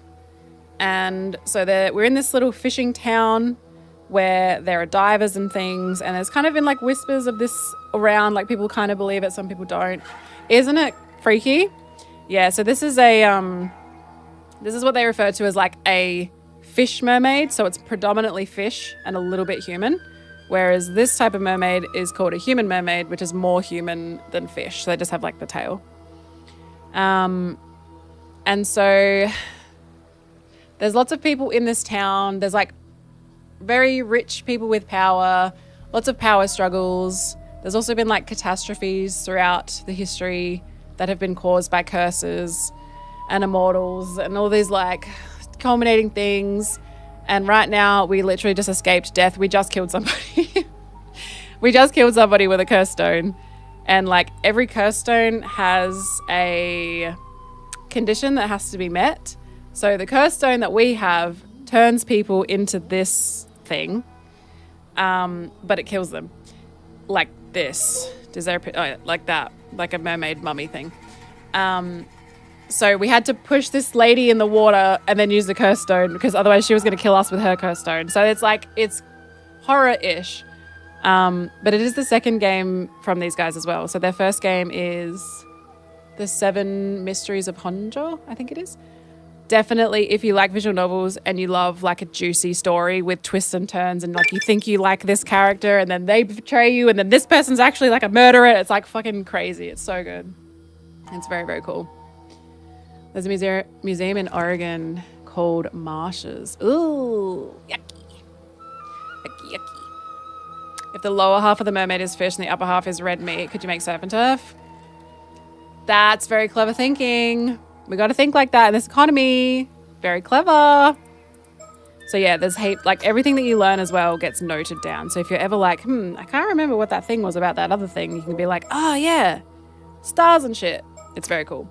So yeah, highly, highly recommend. It's very good. It's long though, so you'll be like set for a few streams. This is our 3rd stream.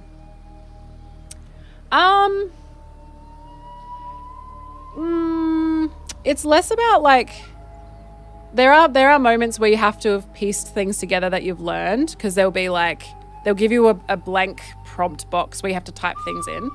But for the most part, it's mostly just different dialogue trees giving you different info that you can always refer back to. So it's more about just like remembering stuff, but you can always come back to it. So I would say it's not super puzzly.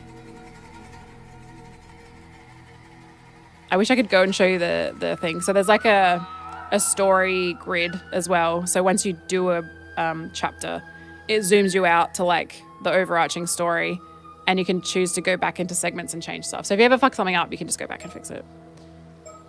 Mostly. Okay, what were we reading? Was it this? Ah, shit. That's all right. We go back to the other one. Fuck, hang on. It was the early life of... Oh, mate. Just go all...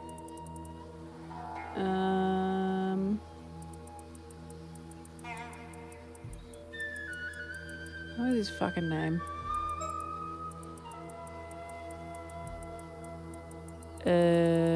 Shoot, I don't know what it's under.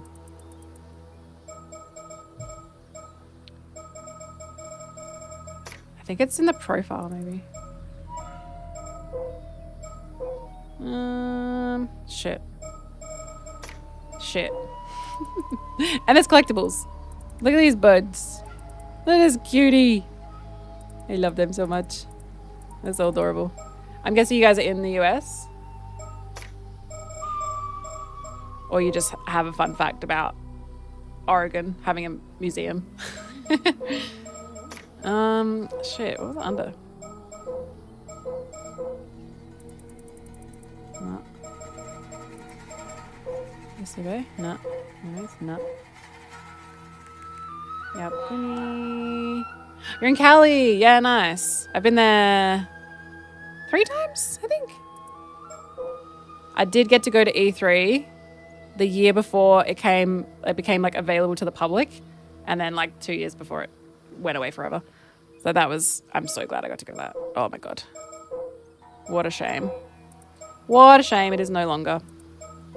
And then I've been to, what did I go there for? I went there for E3 one time. I went there for COD XP one time. Got to play paintball in Nuketown. It was fucking sick. And I think I've been there one more time.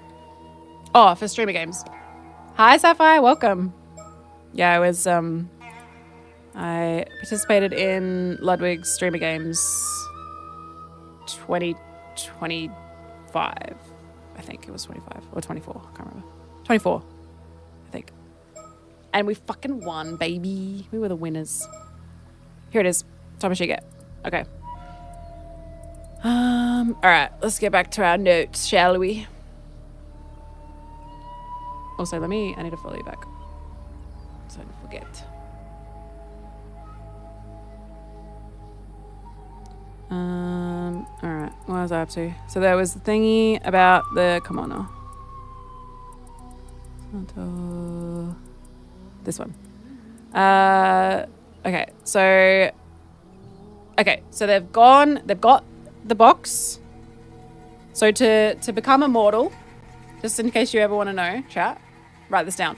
To become immortal, you need a tome tobacco, which is a special box, and you need to get the flesh of a mermaid, cut that off, put that in the box, I think for a little bit, let it cure, I don't know, and then eat it. I don't know what the purpose of the box is really in this whole, I don't know if you like marinate it in the box or something, I don't know. Write that down. Oh my gosh, of course, they give a rating. Thank you. Hopefully I can catch you. Obviously we're in like totally weird different time zones. But Sundays I do mornings so that I can catch my US friends. And then Thursdays and what other day do I stream? Tuesday. Monday? Tuesday? I don't know.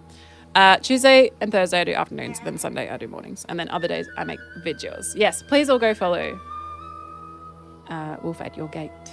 Beautiful. Stunning. Oh my God, chainmail designer. Get out of here. I'm gonna check out your stuff. Thank you so much. Yes, but please, if any of you guys have come over the raid and you're super tired, I'm assuming it's very late there, go get some snacks, go wind down, get some honk shoes. I feel that. Okay.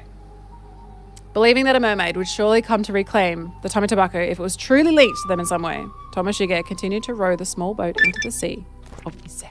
They will follow. Yes, please. Go look after yourself. At the time, he was clad from head to toe in the armor of a warrior. Oh, I just lost my spot. Oh, no, it's fine. And had with him the famed sword, an heirloom he had seized from his father, that's right, who he had scorned as a disgrace from the clan. Sato wore a kimono. After they rode for a while, a sudden mist descended over the sea around them, obscuring their surroundings. As Tomashige and Sato looked around fearfully, they heard a small splash. Turning to look, the two gasped as they saw what appeared to be a human hand reaching up from the water before grabbing onto the boat's edge. In a rush of water, a being with human features from the waist up and fish-like features from the waist down emerged from the sea. A mermaid. Climbing into the boat, the mermaid screamed for them to give back the box before suddenly lunging at them. Too stunned to think clearly, Tomashige drew his sword. You just attacked the mermaid, you freak! He drew his sword and slashed at the mermaid. There was a dull sound of a blade slicing through flesh, and the mermaid let out a piercing cry before diving back into the water and fleeing the area. Still trying to process a sudden turn of events, Tomashige glanced down and caught sight of a small piece of the mermaid's tail, apparently severed by his previous blow, lying in a pool of blood. He picked it up, only to find that it continued to twitch, even as he held it. Finding himself too disgusted to try eating it immediately, he decided to stow it in the tame tobacco. Eventually, after some hesitation, he forced Sato to eat it. Why? He's like, I don't want to try. You try, girl. That's fucked up. He forced Sato to eat it, despite her protests. They waited a while, but no change seemed to come over her. Thinking that the amount of mermaid flesh simply hadn't been enough, Tomashige made to pursue the mermaid. But as he did, he noticed the mist around them had cleared. As the two looked around, they realized that their small boat was surrounded by ships belonging to a band hunting down remnants of the Tyra clan. Alarmed, they tried to flee, but with their attackers pressing in on them from all sides, weren't able to find any means of escape. Like, it's Sato. Like, so it's all Sato, but I think they've just said Sato to simplify it, I guess. Because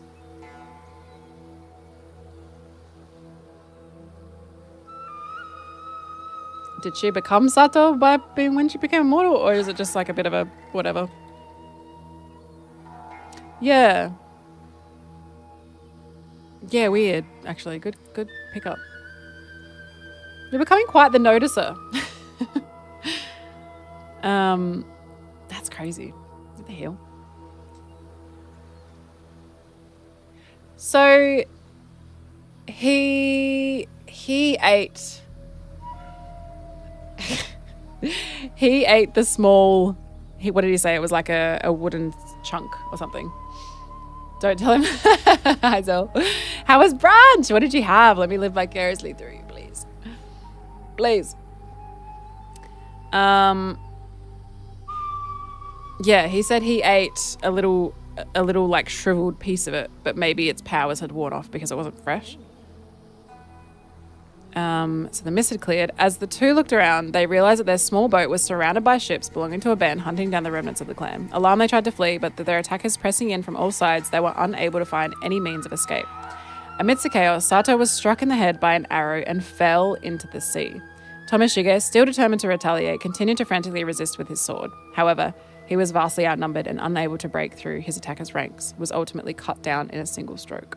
On the brink of death, Tomoshige's gaze fell on the crests worn by his pursuers. Consumed by bitter regret at his failure to restore his clan, he directed the full brunt of his resentment towards these symbols as he sank beneath the waves, cursing his enemies and clinging to his vindictive hatred until the very end. Damn. Yes. Electro, thank you for the streak. Thank you. Had a nice chicken roll thingy and some quiche and a muffin. Oh, heck yeah. So we got that one. I wish these stayed. What was the other one?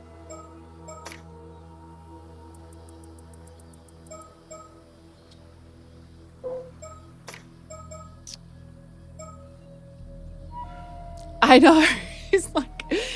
He's the aggressor in this situation. He's literally like force feeding his wife or lover or whatever fucking flesh out of this weird thing that he's just attacked this poor mermaid, and then he's like, oh no, consequences, I don't get to just be a piece of garbage. Okay, here it is. Tomoshige. So this is him. A curse born from Taira no Tomoshige's feelings of malice and resentment when he was struck down 800 years ago following the fall of the Taira clan. That's why Sato's time is up, man, because this was 800 freaking years ago. Part of the clan's main lineage. Also, I don't know if you guys can hear the smoke machine ticking. If it's annoying, I'll turn it off because I'm not really going to use it. It's just on because I haven't turned it off. It's like every couple of minutes it goes. Part of the clan's main lineage, Tomoshige had been seeking mermaid flesh in a bid to attain immortality with the goal of eventually reliving the Taira clan, but he was killed before realizing his dream. The curse uses a specific symbol as its target. Bitch, that's what was on the fucking business card. The little fucking symbol. Oh, that's so crazy. Okay. Those who carry the symbol within the area specified by the user by cleaving them into. Oh, that's so crazy. That's what it was. I was thinking, how did the business card act as a curse? And it's because it's got the fucking symbol on it, isn't it? Damn. So this is the curse of Taira no Tomoshige that grew over 800 long years. Holy shit. That is so crazy. So if you're just tuning in, welcome. We just killed someone. That's all you need to know. It was them or us, man. But this will change the outcome of everything that was fucked because Kikiko is dead and she was the one that killed everyone. So that's good. An eye for an eye or whatever. Awesome type of story. The intersection of rich tradition and then how it warps or persists into modern life. 100%. Tomashige, never heard of him. He wasn't exactly what you'd call a historically important figure, even within the Haikett. Seems that he sought out the mermaid's power of immortality to restore the Haikett, but his pursuit ended in failure. So the Haikett, they were the people that attacked the island that sunk.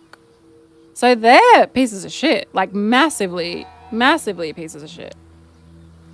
That resentment.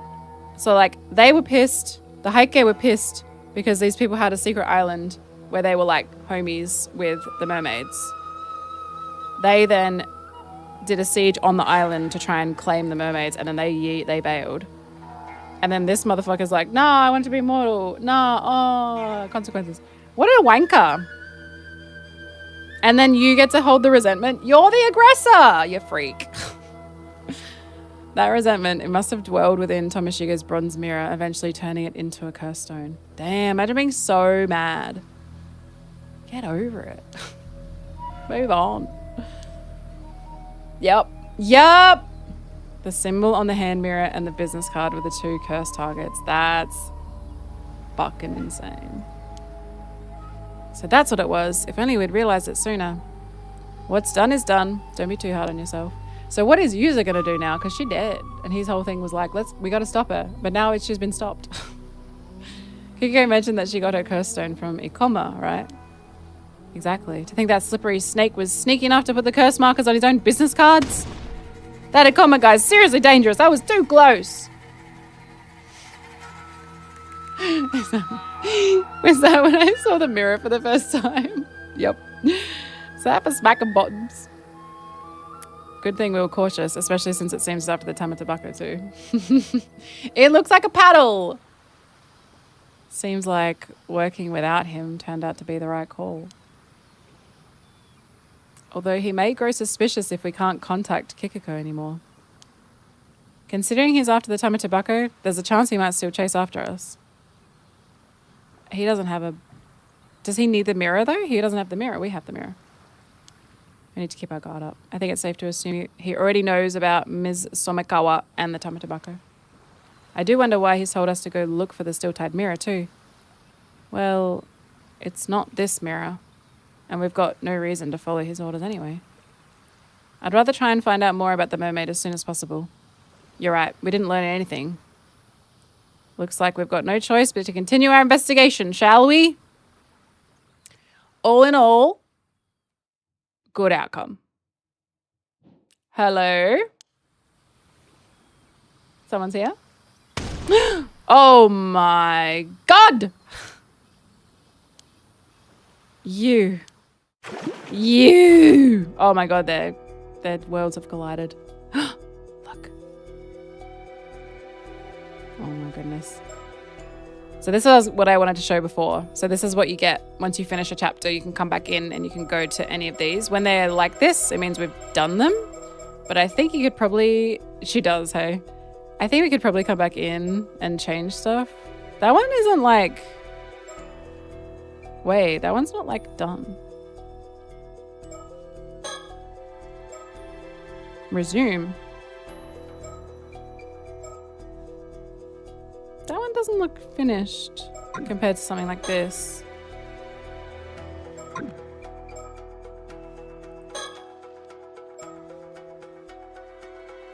I don't want to have to go back in if it's not. I don't know, actually. Yeah, it has to be. For sure, yeah. It can't be for nothing.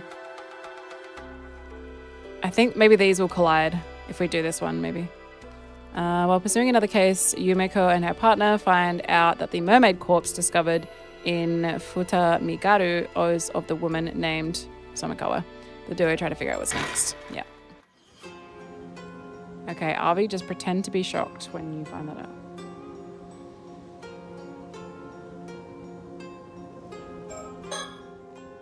After discovering the mermaid found this morning was in fact Somekawa's transfigured corpse, we headed to Ijika town for further investigation and are now on our way back. This feels like a good opportunity as any to take stock of our current position and talk about our next move. Any birds? Any birds? Any birds? Any birds? Bird enjoyers? Oh, there's gotta be. Yes. Yes. Cute.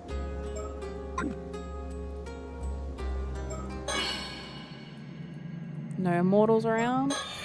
Bit of a pointless ability, being able to spot an immortal. Like, how often is that going to work? As for why we're currently standing in the middle of the bridge, our driver overheard us talking about how impressive the scenery was while in the taxi on our way back. They kindly agreed to wait to allow us to walk a bit and take in our surroundings. He's on the clock, he don't give a shit. The view really is amazing though, and the bridge itself makes for a magnificent sight. There are a number of what look like rafts floating in the bay. Wonder what they're for. Oh, them. I was like, what do you think a raft is for?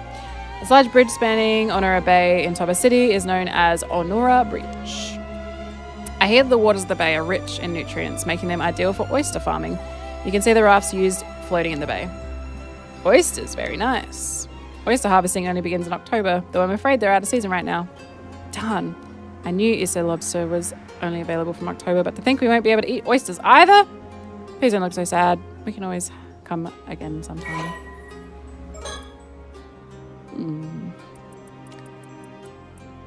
196-meter bridge. Built to have no columns, allowing ships to pass beneath it with ease. Contrast of its white arch to the blue sea and the green mountains paints a picturesque scene, making it popular with the tourists. Oh my god, isn't it so fucked? So I played a little bit off stream.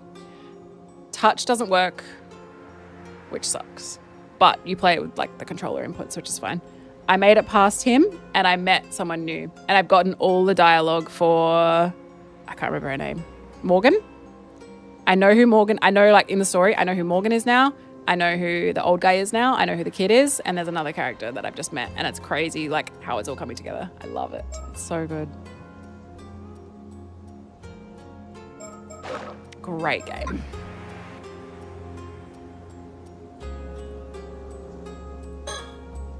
Soto gives off the impression of being all business, but he often goes along with any suggestions I make to stop and take in the scenery. Despite appearances, I think he quite enjoys moments like this. Alright, what up?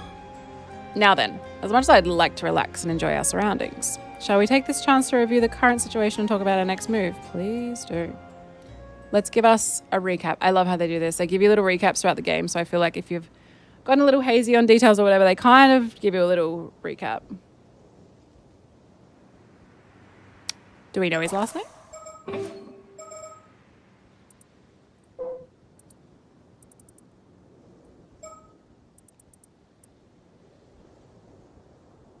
Soda? I mean, people have been known to change their names in this game. Mara Minikuchi was Somekawa.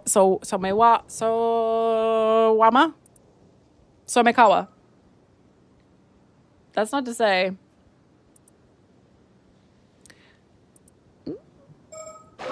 It's not a bad theory. Not a bad theory. Okay, recap. First, I've decided it's true. And that's how facts work. It's about how you feel. First Detective Ide contacted us this morning, informing us that a mermaid corpse had washed up. However, this is Somekawa. This is the one. This was because of Avi and Cersei. We did this to her. She asked us to do it, though, to be fair, because she wanted to be a mermaid, and this was the closest thing. So this was kind of like a suicide mission for her, and we just let it happen. We helped her do it. However, when we went to investigate, we discovered that the corpse was in fact that of Ms. Somekawa, whose whereabouts we were looking into. She had been transformed into a fish by a curse. Quite the troublesome development. She was shaping up to be a key figure in a number of incidents. With that in mind, the most likely culprits are the two foreigners we ran into the date. How do they know that? One of them was seen talking to Ms. Somekawa. Fucking foiled. I regret not doing more to pursue them at the time. It's possible we could have saved her if we had. I'm sorry, that was poor judgment on my part. Then the other half of the pair was a young exorcist with ties to paranormal affairs. I believe her name was Cersei. That's also quite worrying. I wonder what she could be up to. If it turns out she'd been using curses on ordinary people, we at Paranormal Affairs will probably be held responsible. Though I doubt the Bureau would agree to act as custodian for someone who would behave so recklessly. I'd like to believe some manner of circumstances are at hand, yes. Well, I suppose if anything happens, I can just get the higher-ups to take responsibility. That's what higher-ups are for, aren't they? Being responsible for their subordinates. Why do you have marks on your neck, lady?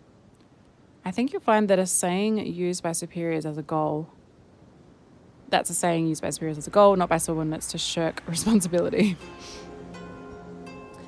I'm trying to think what that could mean, because it's also been something really consistent throughout the whole game where she's just like desperate to go home. She's like, I just want to be home with my husband. Why?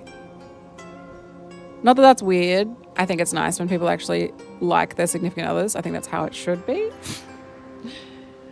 But it's strange that it's come up enough, like, to be her whole personality of, like, she just wants to be home. I know. Crazy business. The view is amazing and the bridge itself makes for a magnificent sight. It would have been even better if we'd been able to enjoy fresh oysters. The last time someone's whole personality was killing themselves for a mortal. I know. Despite her abilities, I doubt that girl would be able to use the curse of the Forsaken Fish. Regardless of who wielded it, I think it's safe to say that a curse stone was involved. Agreed. We have two people from the same town falling victim to the same curse, after all. I think it's reasonable to assume this was due to overzealous use of a curse stone. The first victim was Tamiko Suma, who succumbed to the curse 2 days ago.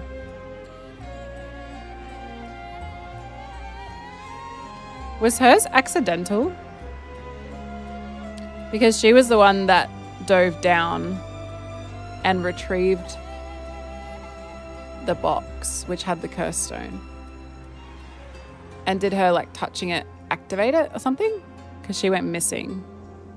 We don't know who killed her. I feel like someone has to actively curse them, no? The second was Ms. Somakawa.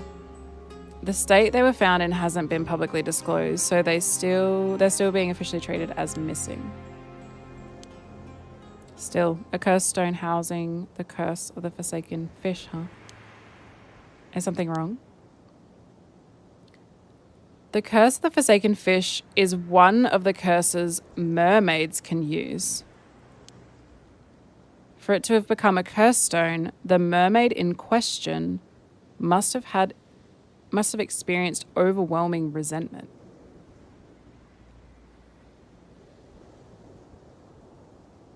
So mermaids can just do it. And it's somehow been attached to this stone because of an overwhelming resentment.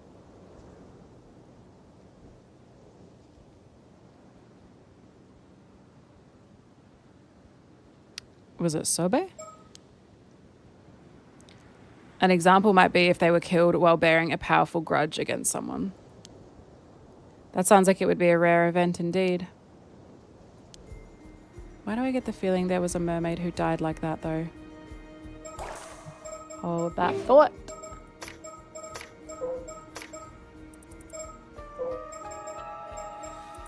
What would that be under?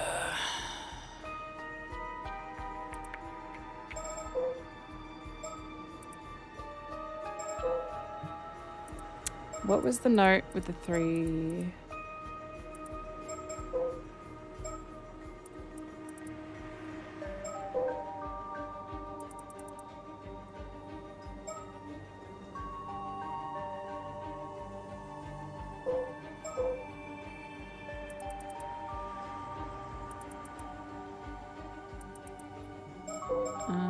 I'm not sure if it's going to ask me, but I kind of just want to know for myself.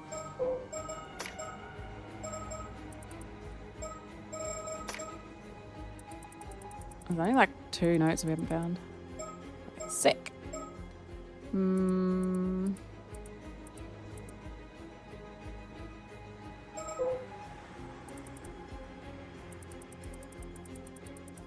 highlighted, I'm pretty sure.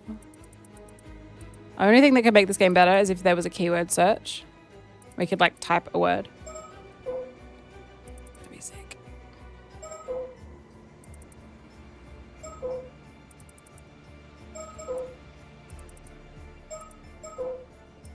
Because I just want to find the 3 names.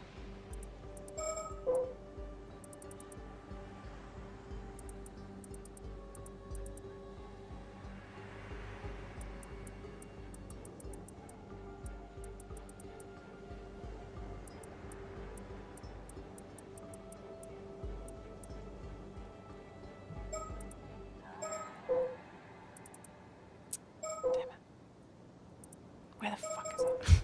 Oh, it might be here. Nope.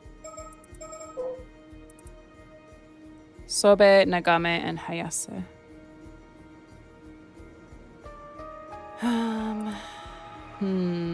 I wish we had individual notes for them. I guess we don't know heaps about them.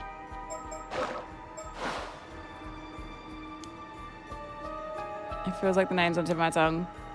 Could it be a memory from that time? Although I imagine many of your older memories have faded.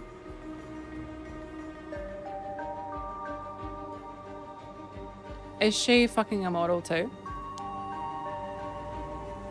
I have to try and remember, what was the name of the mermaid who died while harboring a strong feeling of resentment? I knew they were gonna ask me, brother. Fuck. Oh.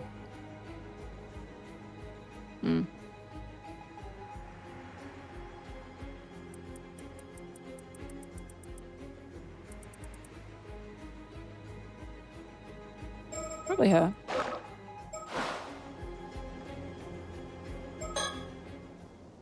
Was it Sobe? There was a mermaid with that name, was there? Damn it. That's not right. It's close, but not quite. I don't know how to spell it. What was it under? Fudge.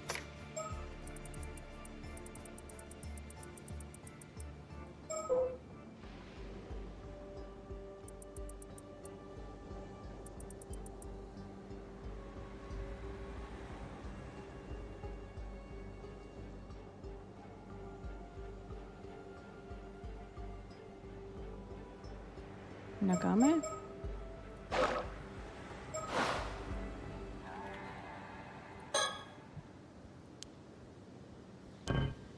Oh.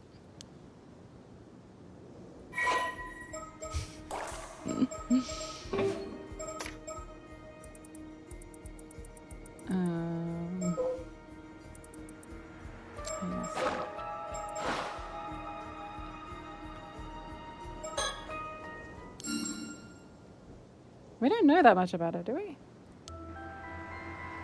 I can't believe it. I'd completely forgotten, but it just suddenly popped into my head. So there was a mermaid who died like that, was there? There was. I finally remembered. One of the mermaids who lived near Tashima 400 years ago was called Hayase. She was captured during the invasion and was tortured. Yeah, no shit. How did we... There was no note. How am I supposed to remember that? This is the first I've heard of mermaids living near Tashima. All right, your ancestor, Harukage Tsuchi Mikado, must have left them out of his records. The reason Tashima was invaded in the first place was to find those mermaids, you see. I was unaware of the exact reason for the invasion. It's understandable. A deliberate effort was made not to mention mermaids in any records left after the fact.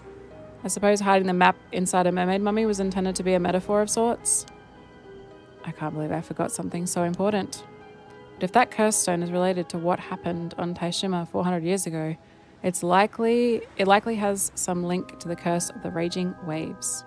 If we can view the memories contained in it, we might be able to learn more about the curse of the waves. I wonder, could the keepsake Harukage left behind using the map have been the curse stone housing the curse of the Forsaken Fish? I see. That's certainly a possibility. In that case, it's not unthinkable someone might have gotten hold of it recently, and there's a high chance it was one of those 2 foreigners. Bro's so smart. All right, we've narrowed down our forces. It seems a change in priority is needed. Let's find the curse stone for the curse of the Forsaken Fish as soon as possible. That should be the most efficient course of action, I think. Agreed. I know, right? Oh, I love Garages. Oh, no. So much. Kind of wonder why I suddenly remember the mermaid's name out of nowhere. Perhaps I should be wondering how I could have forgotten something so important. It's looking increasingly likely that a pair of foreigners has the stone. We did just go to Ijika to see if we could have found any leads on where they were headed. Fortunately, we weren't able to find anything promising. I wonder where they could have gone. We also still don't know why they approached Miss Somikawa. Could they be after the relic? If I'm not mistaken, that girl did mention the relic. Were they looking to take it for themselves? But where would they have headed afterward? Kamishima. That's where they are. What? Is this where they cross paths? Thought we decided we weren't going there today. We failed to find any promising leads there yesterday after all. Nope, something's telling me they went to Kamishima, and I get the feeling this is a hunch I shouldn't ignore. Let's head to the port in Taba City. We'll catch a ferry to Kamishima from there. Let's go. I could eat Japanese food every day if it wasn't so expensive. I'm really curious why this one isn't, like, completed. Got another birdie. 1, 2, 3, 4, 5, 6, 7, 8, 9 left. Yumiko believes the key to dispelling the curse of the waves lies in the curse of the fish. Beautiful.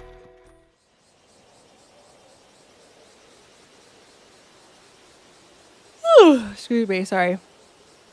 I see. So you would be Mrs. Shike, and you say you're a member of the police department, currently looking after Cersei. My apologies for all the trouble young Cersei caused the other day. She's quite the mischievous young little lady. She's a little lady, you'll know. Oh, not at all. She certainly has some pluck for one so young. She took us quite by surprise, in fact. You would be Cersei's guardian, then? Oh, no, we're related, to be sure. But she's really more my guide, come bodyguard, if anything. I see. Since when was I your bodyguard as well? I'm afraid the circumstances may dictate that we have to take Cersei back to Tokyo with us. Is that so? That would be quite the bother. Personally, I'd rather avoid having to do so as well. There's a case here that needs our urgent attention, you see? So I'd appreciate it if you could cooperate without any fuss. That would depend on what you ask, I'm afraid. Bud? Bud?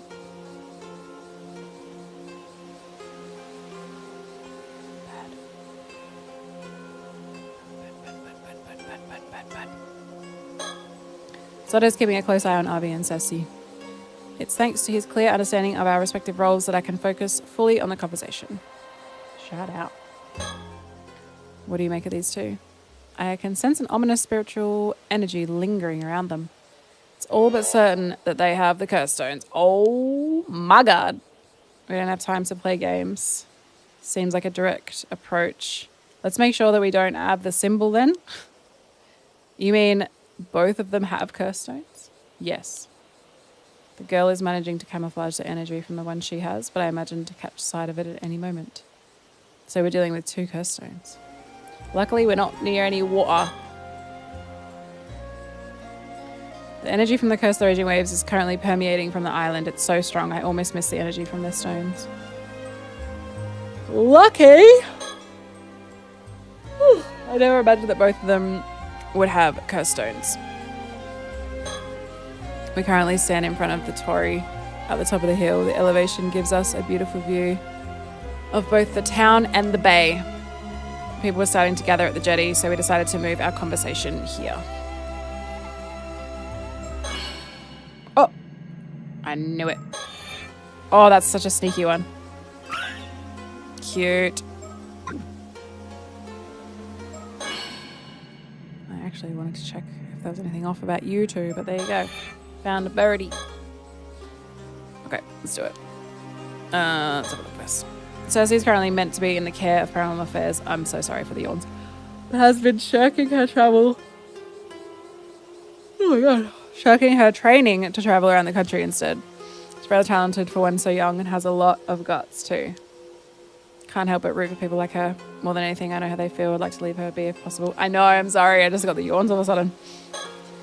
This man, Avi, is apparently a fantasy writer, but he comes across as quite the shifty sort. I don't doubt he'll start trying to throw us off his trail the moment he senses danger. I have to watch my step around him. What were you doing down at the jetty? Oh, so you didn't see anything that happened for... Bro, so sus. Bro, at least try to not be sus.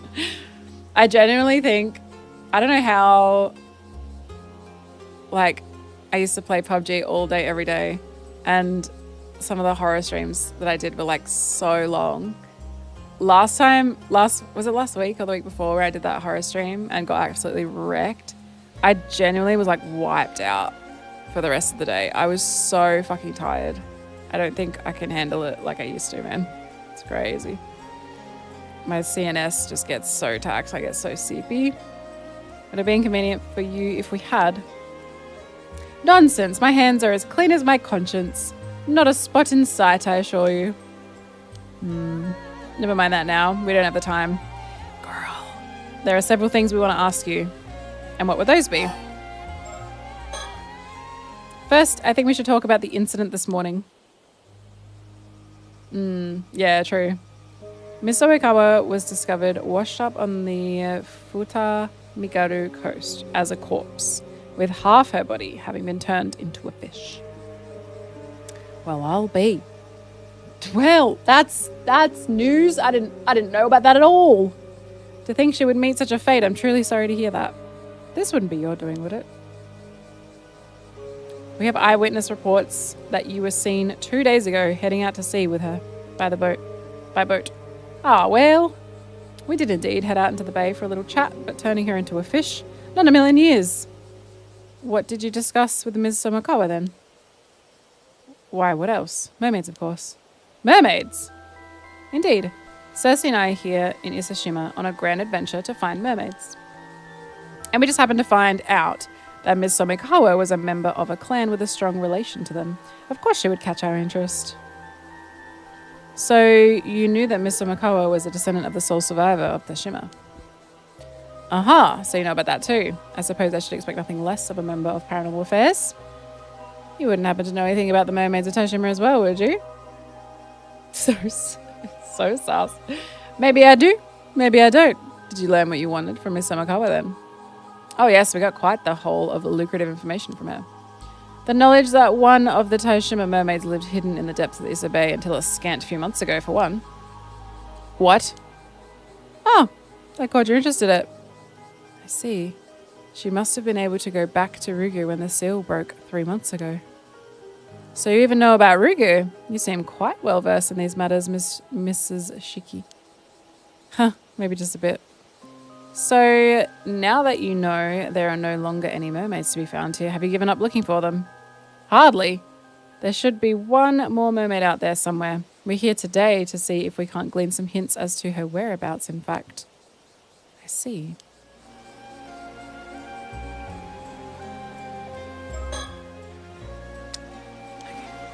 Yep, hit me. Oh. It's no use trying to play innocent. We know you have... I meant to do the other option, that's fine. You're ready to... Okay. We know you have the cursed stone housing the curse of the forsaken fish. What's that? A cursed stone? I'm afraid I haven't the foggiest. What you're on about? So he's been working on his poker face. Good. Avi, they already know. Just give up already. What's this?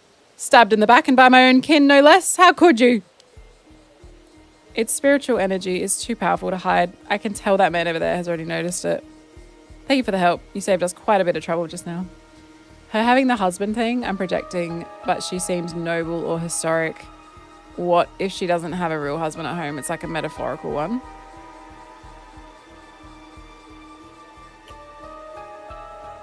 Or her husband is the old man and she's one of many.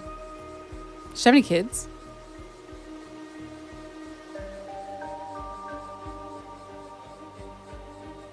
She did. She said she's wealthy, right?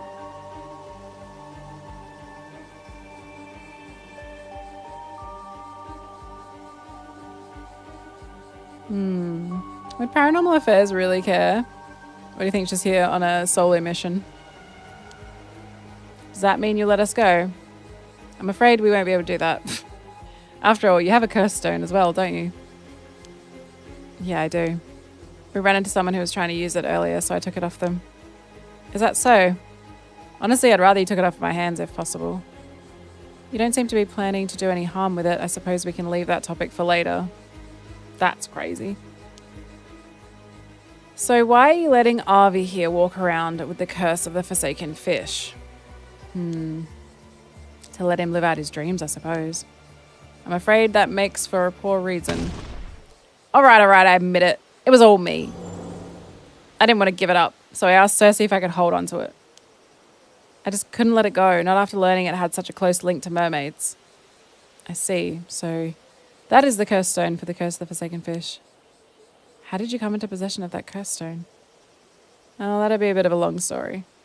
It all started when I found a mermaid mummy left by my great-grandmother in the old family storage back in the States. That mermaid mummy ended up containing a map, one with a riddle to be solved no less. That riddle led us to a mysterious box on the seabed. And once we'd solved the puzzle, sealing the box shut, we found this cursed stone nestled within. A mermaid mummy, you say? Not a mermaid daddy? It seems that the keepsake passed down by your ancestor was indeed a cursed stone.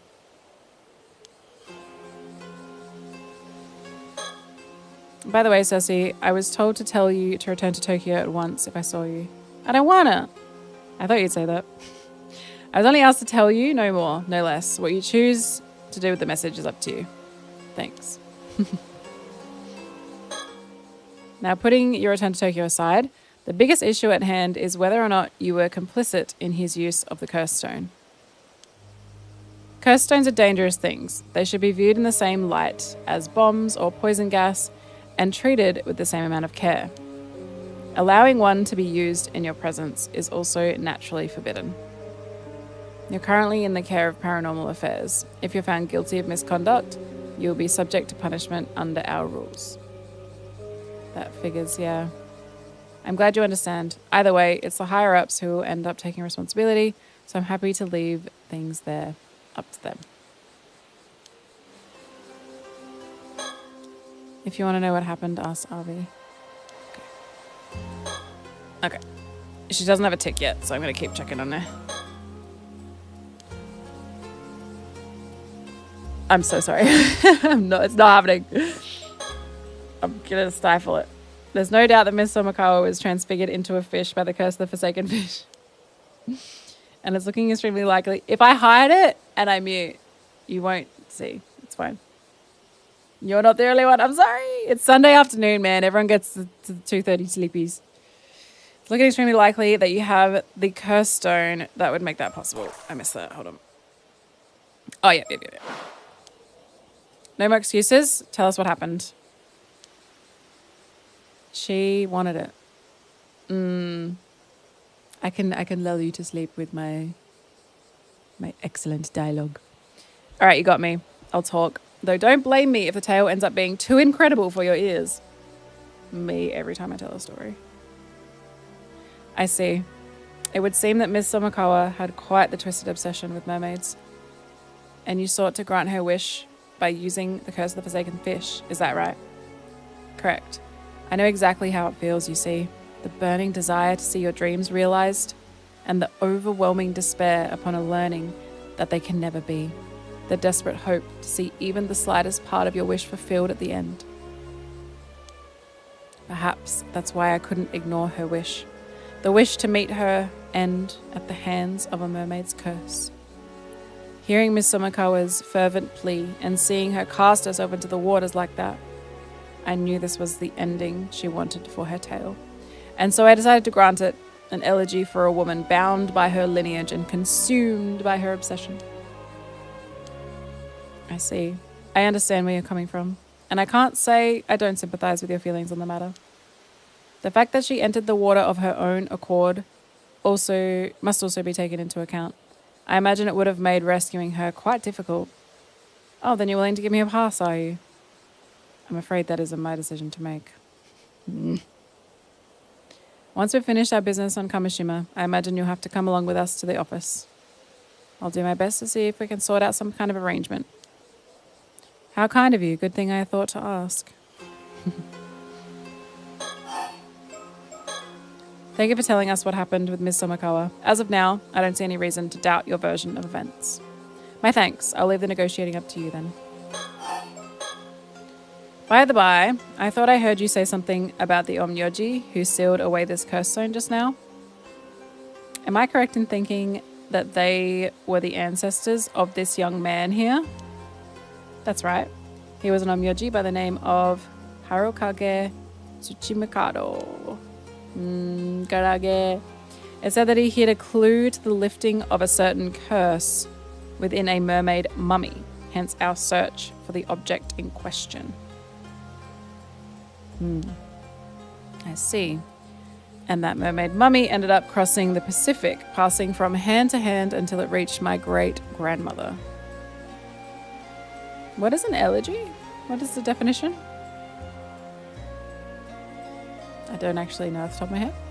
It's quite the miracle that this cursed stone is here with us today. Almost romantic, don't you think? I suppose you could say that. So they want it, yeah?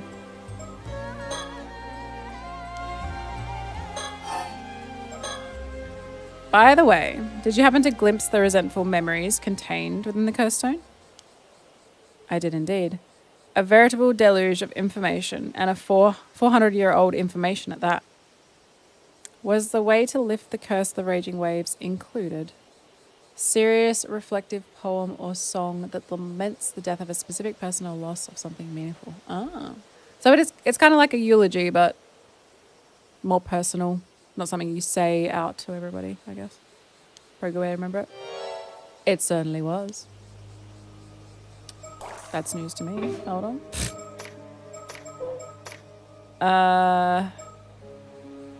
The cursed stone.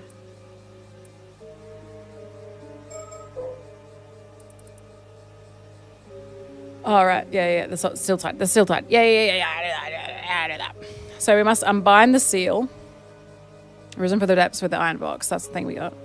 Must offer the still-tied mirror to the sanctuary. And let those who share blood with the lost souls of Tashima be the ones to offer appeasement. So it has to be Yuza. He's the only one left.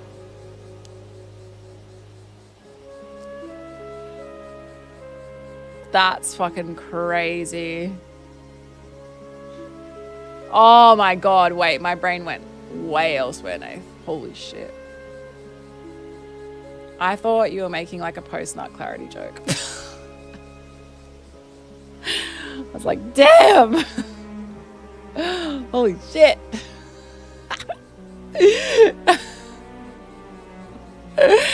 Oh my goodness. That's reflective. Oh my god. Oh my goodness. Nut allergy. Got it. That's a much more wholesome. Good lord. That's what we've been looking for. I see. So you're searching for the way to lift some curse or other. That's the long and short of it. Will you let us have that curse stone of yours? I don't know if we have a choice. Let's see. It's too dangerous to leave unaddressed. So we can't leave it with you. That's not fair.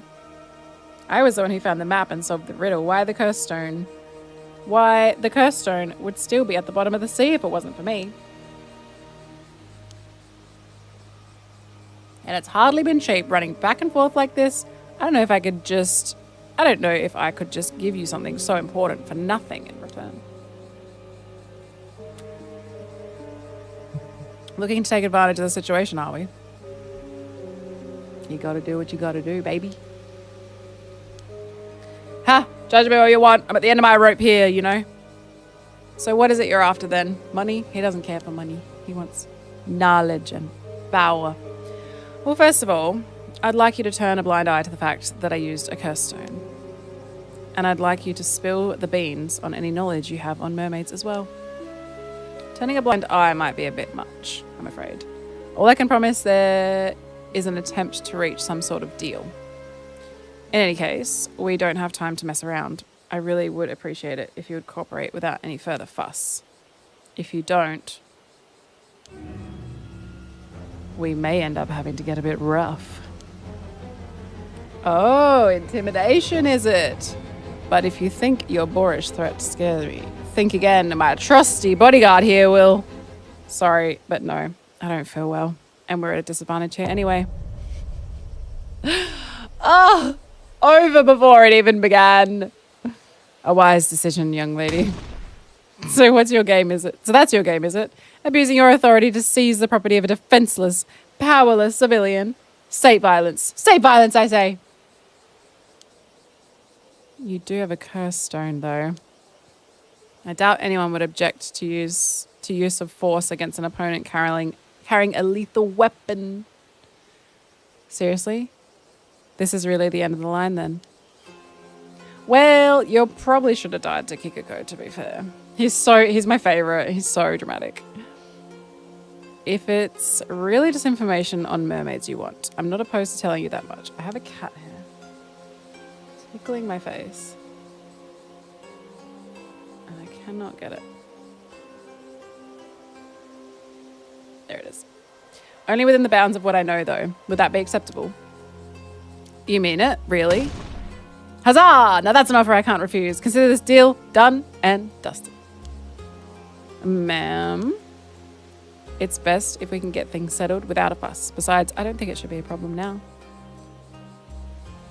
Does she know we have the Tamatavaka? What does she mean now? If you want to know what happened, Asabi. Okay. So they found a map hidden within the mermaid mummy and followed it to find a strange box on the seabed.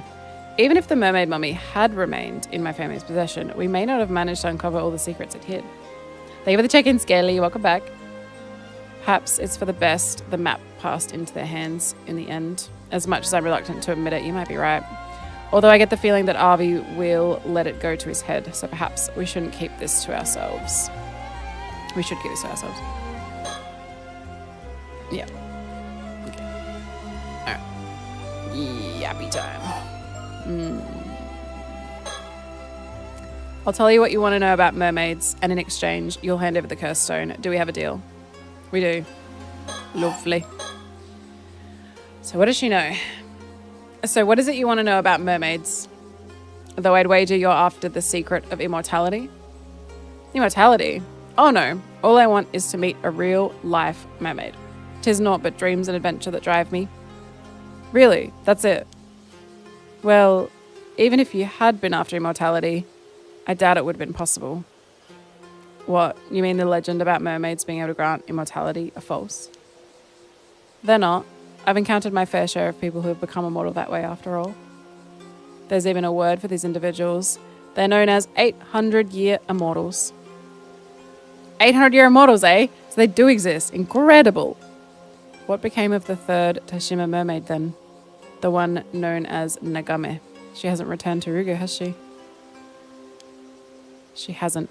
Sobe is the only mermaid who returned to Rugo in the end. Oh, so she's still out there somewhere, roaming the mortal world as we speak. You could say that, but you could also say that she's no longer here. What do you mean? Don't tell me she died. Well, that also wouldn't be entirely accurate. What is it, Cersei? I think I've got it. Well, I'm glad someone here understands, because I don't. It's so good. I think we're getting, they're starting to overlap and things are starting to become a bit more clear. There's not heaps we don't know. We don't know who Kikiko's pulling the strings for, but I assume it was the old guy. What do you mean? Think back on what we heard before. Well, there's not much point in dragging it out, so I'll go ahead and tell you. The mermaid known as Nagame.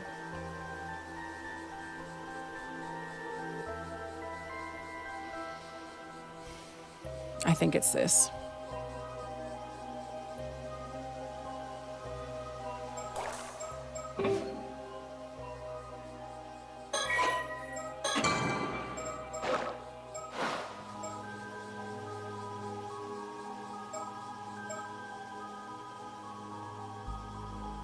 Because I don't think she was sealed underground, because Sato was the one that was holding off the curse.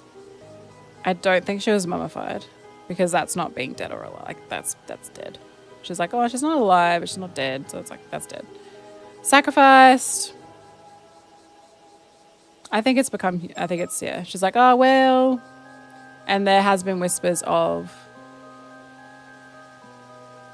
one that's like, yeah, back and forth. Like a mermaid that's human and a human that's mermaid.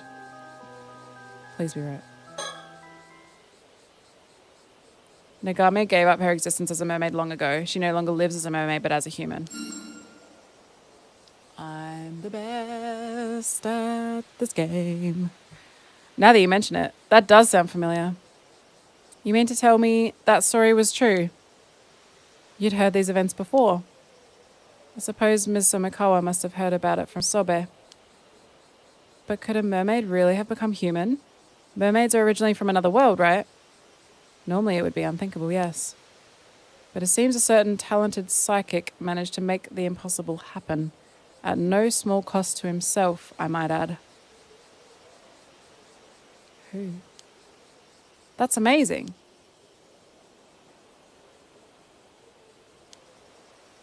I can't say I understand why she would do such a thing, though. Why not remain a mermaid? It seems like a bit of a waste to me. Love.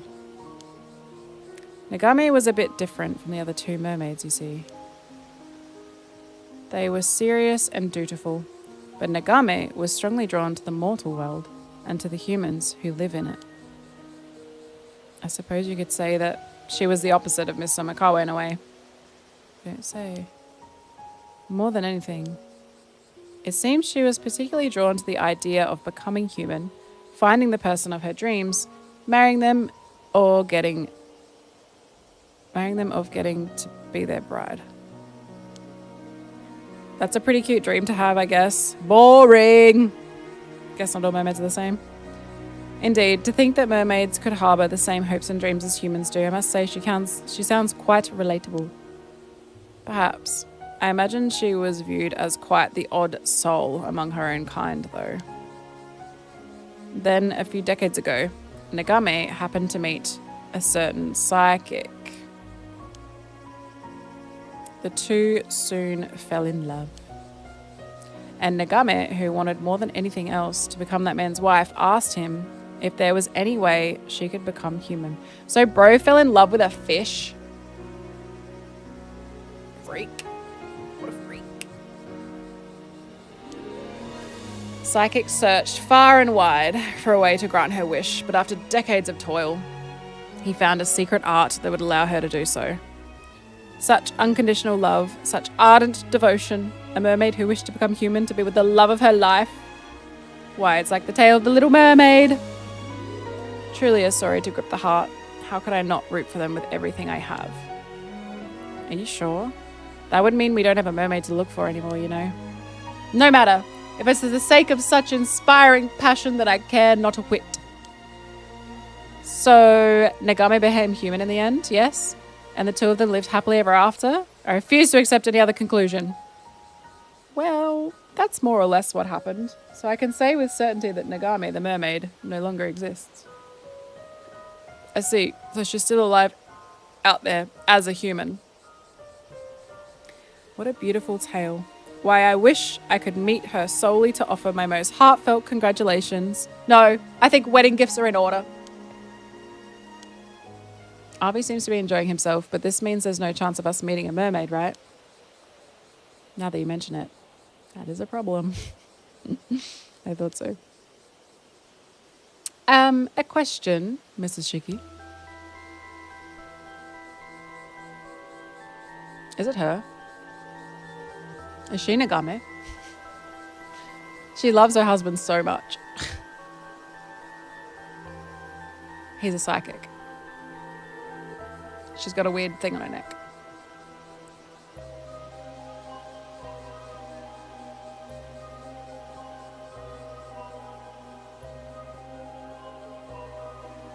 Is this her husband? Nah. Too young.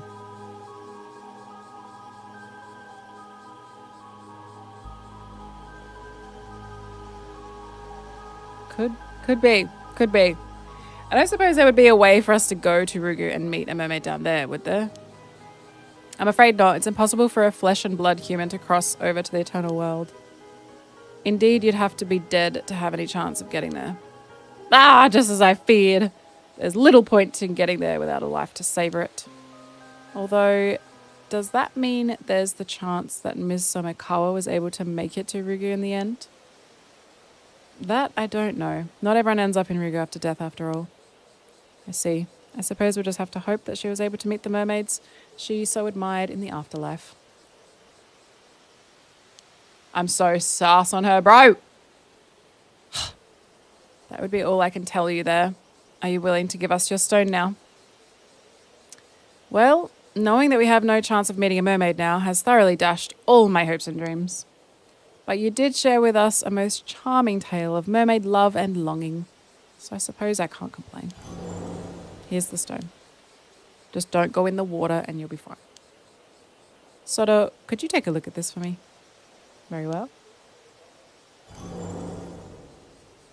They have 2 cursed stones. Do they want both? If you don't mind, there are a few details I'd like to confirm with you before continuing. Go ahead and ask. I'll even give you the map we used. It originally belonged to you and yours, after all. Does that map not have the symbol for them to kill them with the other one?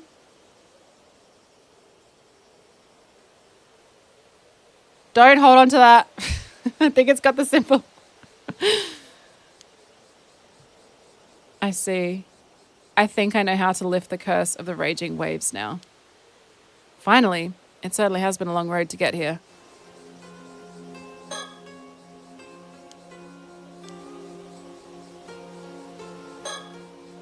About the curse of the raging waves.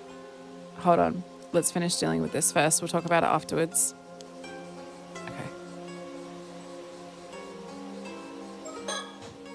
Phew, we've finally gotten hold of the Forsaken Fish curse stone. Now we can focus on the main issue. They still have another one. They've got the mirror. You certainly are knowledgeable about mermaids. Where on earth did you get all of this information? I think that's her. I think it's her. Let's just say I have my sources. I suppose we can put this down to the vast knowledge of the affairs. Yeah. He hasn't realized yet. What do you mean? It's nothing. She fucking know. I think we're right, dude. Ooh. Itensai Shiki.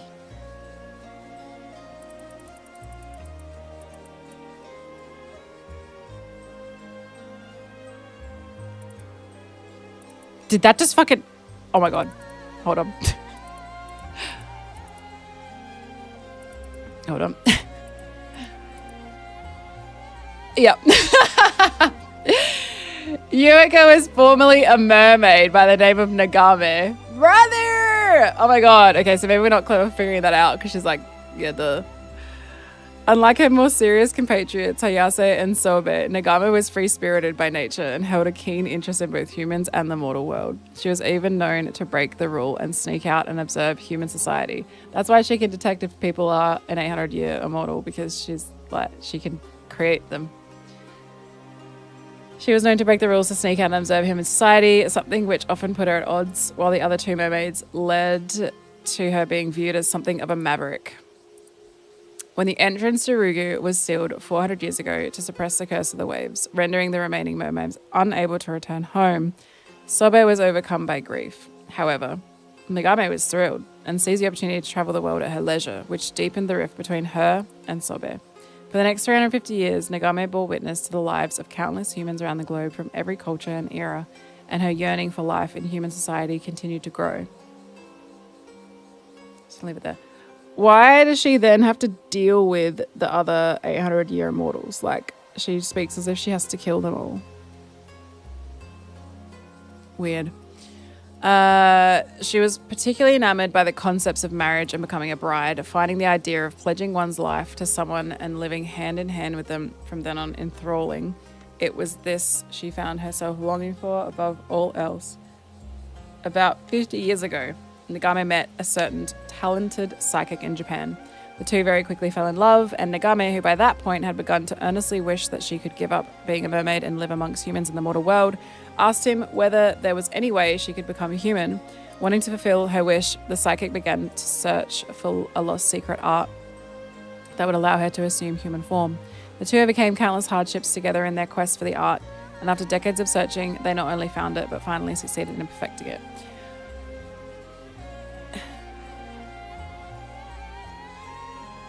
Something that I really love about this game, like, it's one thing to be able to write a cool story with all of these, like, I feel like there's not necessarily like twists and turns within the story, but it's in the way that they've told it and in the order of how you find shit out. And like, we were literally just like, there's something weird about Yumiko. Why does she care so much about her husband? It's so insane that all just happened. Like, it's like they've scripted how we think. It's crazy. It's so good. The way that it all comes together is insane. Yeah, the delivery is crazy. Oh, the protege. Maybe. Yeah, maybe. I love this game. However, the secret art that would grant Nagame her wish demanded a heavy price. For a mermaid, a being who lacked a mortal form in the material world, to gain a human body, the caster's own body would have to be sacrificed.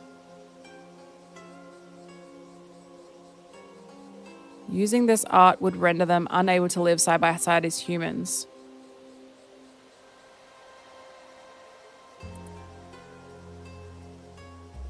The two agonized over their decision. Despite their decades-long search, the different worlds in which they lived continued to keep them apart. As a mermaid, Nagame could neither join him on land nor appear before others. Their life together they yearned for remained a distant dream. In the end, the two chose to use the secret art so they could be together in the mortal world. Even when Nagame learned that the psychic Itensai Shiki only appeared young due to his supernatural abilities, having been born in the Edo period and already over hundreds of years old by that time, she loved him no less. Thus did Nagame the mermaid become Itensai Shiki's human wife, Yumiko Shiki, a name given to her by Itensai himself. Although the process of gaining a human body meant she lost many of the memories and abilities she had possessed during her time as a mermaid, she retained all the memories and feelings from her time spent with Itensai. Didn't that just say he has to... Wait, did I misunderstand that? The secret art that would grant her wish. A being who lacked a mortal form in the material world, to gain a human body, the caster's body would have to be sacrificed? Is she cast as in... Wait, I'm confused.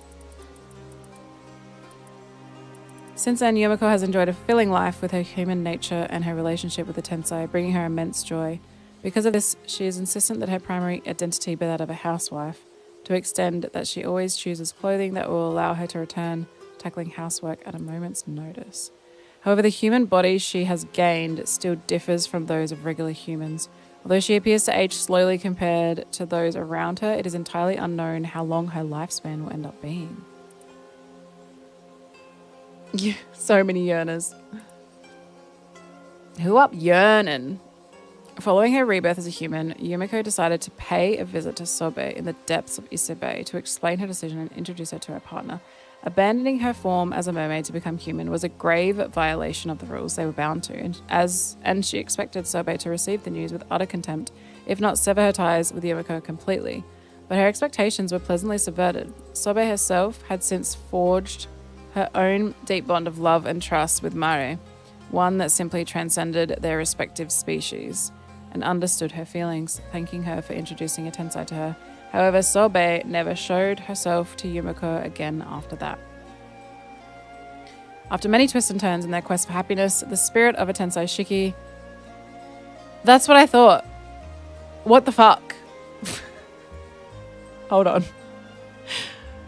The spirit of a Tensai Shiki who sacrificed his body so that Yumiko could live as a human has come to dwell in the body of a small dog.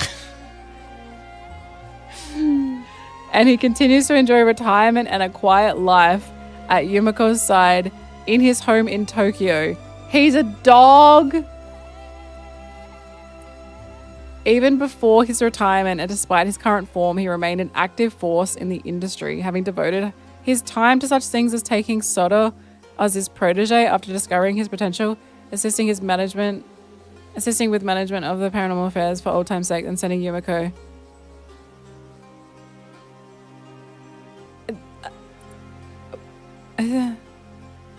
She's married to a dog. Not even like a dog, like a small dog, like a little fucking yappy dog. Not even like a cool husky or something. Brother, what the fuck? Oh my god. What in the world? You see nothing. Let's move into the topic of Cersei's curse stone, shall we? Oh, right, here it is. One of the locals we ran into earlier was planning to use this to cause a massacre, so we confiscated it. Goodness, that's far more disturbing than I was imagining. Sounds like you were lucky to escape unscathed. Where is this local now? Ma'am, you're married to a dog. I'm afraid she managed to slip away after we took the curse stone. I imagine she's fled the island. I see. I suppose she won't be able to get up to any mischief without the curse stone at least. So, who was this would-be mass murderer? What was she planning to do? She said her name was Kikiko Tsutsui. She didn't have any spirit sense to speak of, though. She tried to use her curse stone to get Avi to tell her what he knew about mermaids. We managed to fend her off and take it from her. That's right. She had hand mirrors and business cards marked with the symbol that serves as the target for the curse, and handed them out around the island in advance for whenever she needed to activate it. That's so messed up. A premeditated crime, in other words, and quite a thorough one too. That was quite a dangerous position you were in. Also, if we hadn't caught on with our intentions, I've no doubt we'd be sleeping with the fishes. Such is the nature of dealing with curses, I'm afraid. You never know when you might end up the target. No need to tell me twice. I've had quite enough of curses by this point. A prudent attitude. A curse's corruption starts from the heart. Indeed, I'll be sure to remember that. Ma'am, I guess I am her right now, but I need you to talk about what the fuck you're doing. Being a dog. Wife. Did you learn what this Kikiko was after in the end? To be honest, I wasn't all that sure myself. Apparently she was looking to get her hands on a mermaid to impress some tycoon called Yamashina. Seems he's looking for a way to become immortal. What? A tycoon called Yamashina who wants to become immortal? Yup, you guys met him and he literally told you that to your face. Oh, you know him. Did she mention where she got the curse stone from? Could Yamashina have given it to her? It seems like that was someone else.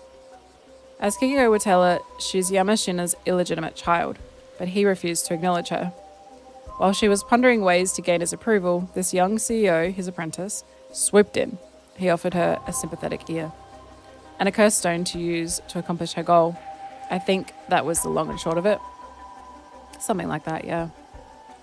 So there's someone else involved. Turns out we knew the CEO was talking about it too. Turns out we knew the CEO she was talking about. We were pretty shocked. So this CEO was the original owner of the curse stone, was he? What's his name? He's a young man named Kippai Ikoma. Although I dare say young isn't the first word that comes to mind when looking at him.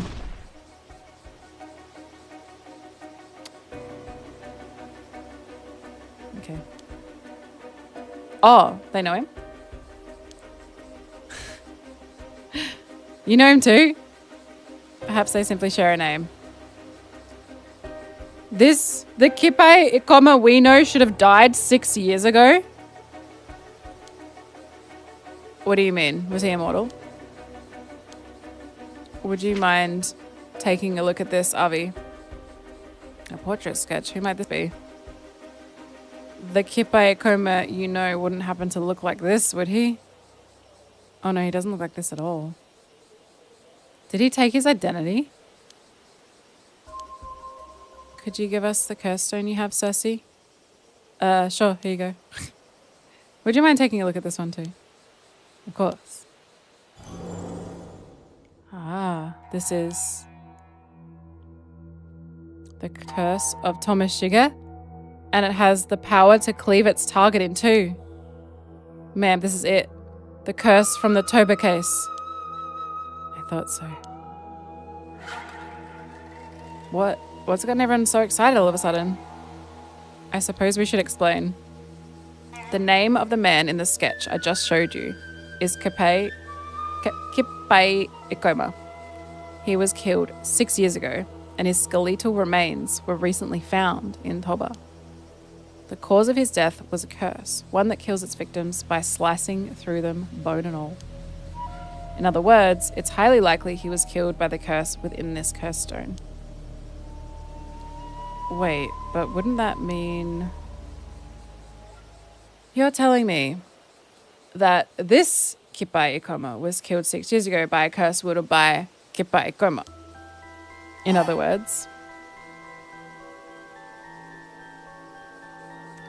he's an imposter.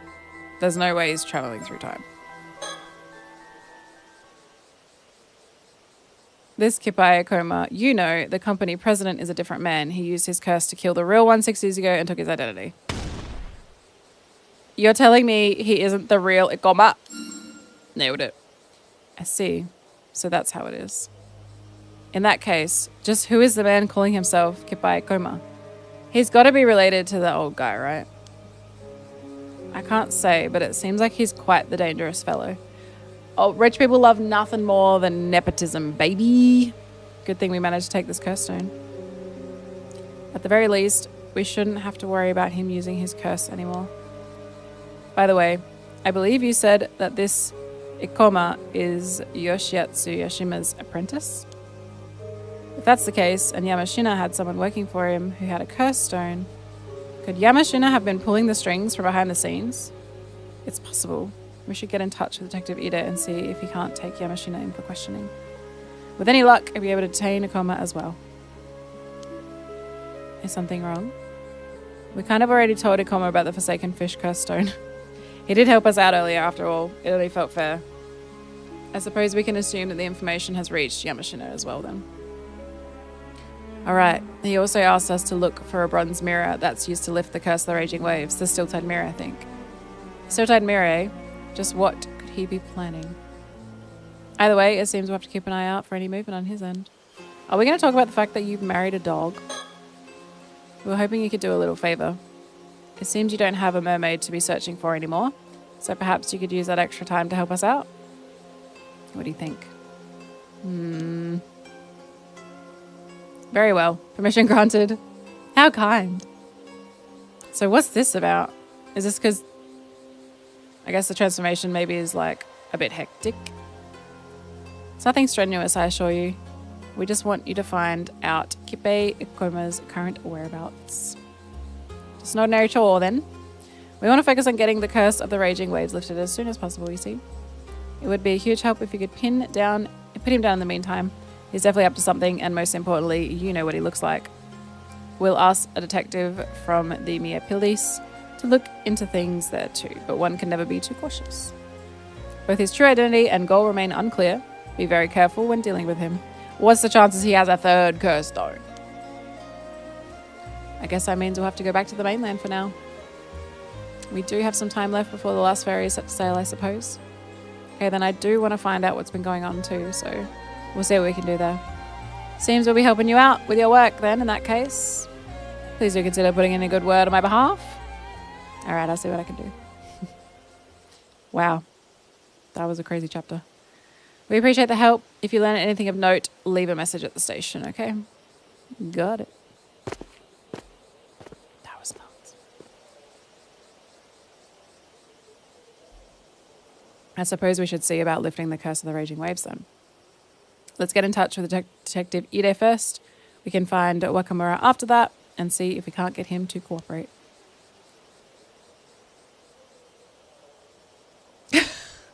Can I pet that dog? Let's be on our way there. Can I pet your husband? Can I boop the snoot?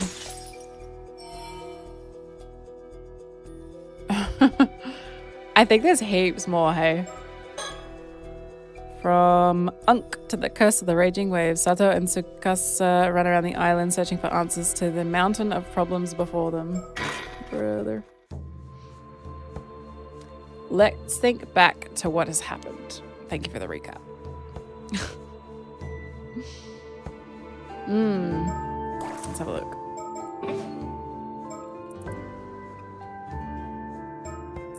What if it's like a... I don't know.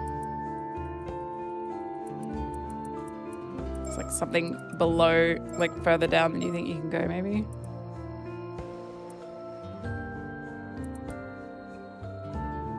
Nah.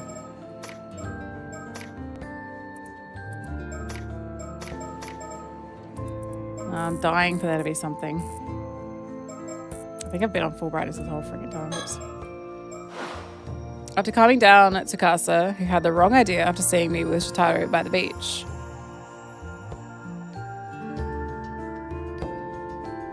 I explained the Kantekisho ruins that I was immortal and that Mr. Wakamura was planning to hand me over to someone called Anka Kun.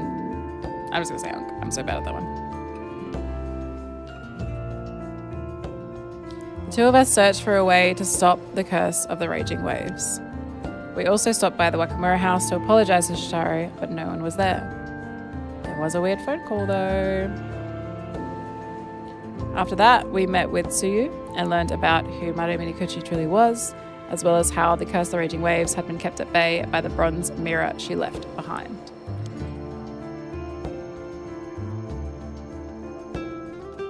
We also ran into Azami. He looked desperate, saying that Kameshi Maru hand mirrors that Kikuko had given me was dangerous. Oh, so we didn't actually play that part out. Cool. Tsukasa and I handed ours over. Nice. Let's go. Then after that... Okay, sick. So they've just gone around and done that. That's kind of nice. So I don't have to do that manually. Can't find Mr. Wakamura anywhere. We need to tell him about the bronze mirror as soon as possible. Yeah. Oh. It's those two. Oh, yeah. They're the ones who were looking for the old man's place. Excuse me. Are you married to a dog by any chance? If it isn't Sato, good timing. I've got something to discuss if you don't mind. Oh. All right. I actually have something to ask myself. Since when did you get to know each other? All right. We actually talked a bit after last time you met.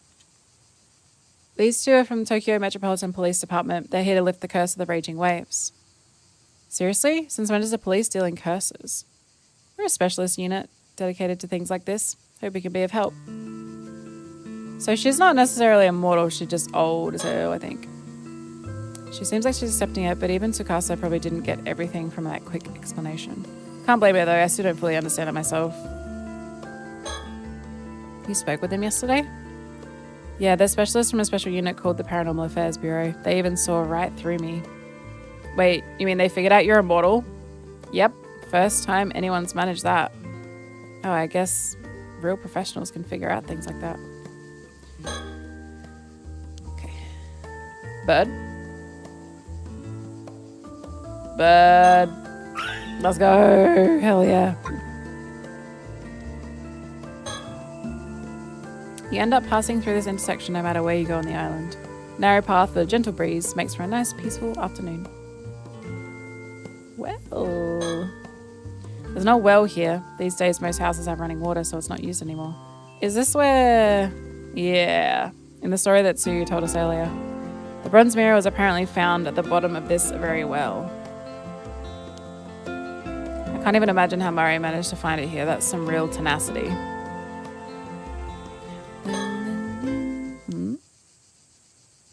I swear I just saw something catch the light behind me for a second.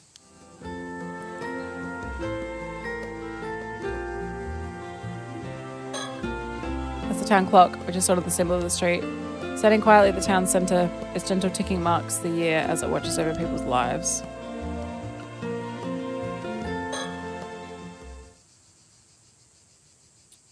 What is there? I swear I just saw something catch the light behind me.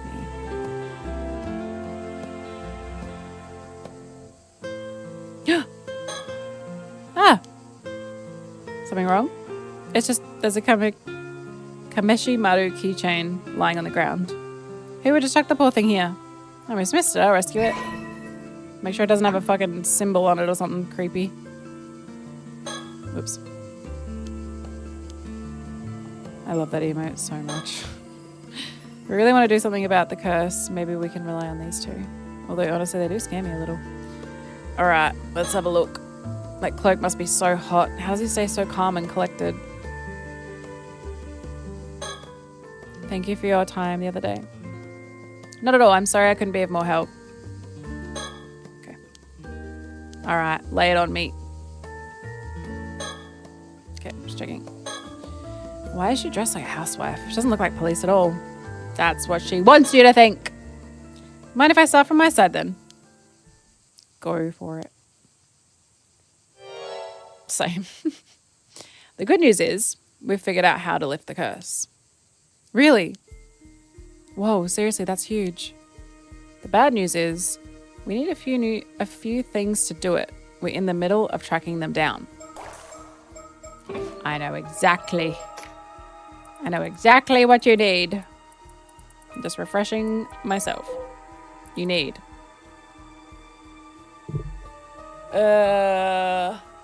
the seal in the box, which is where the fishy one was. You need the steel-tied mirror, which is what you've got. And then the blood of user, I think.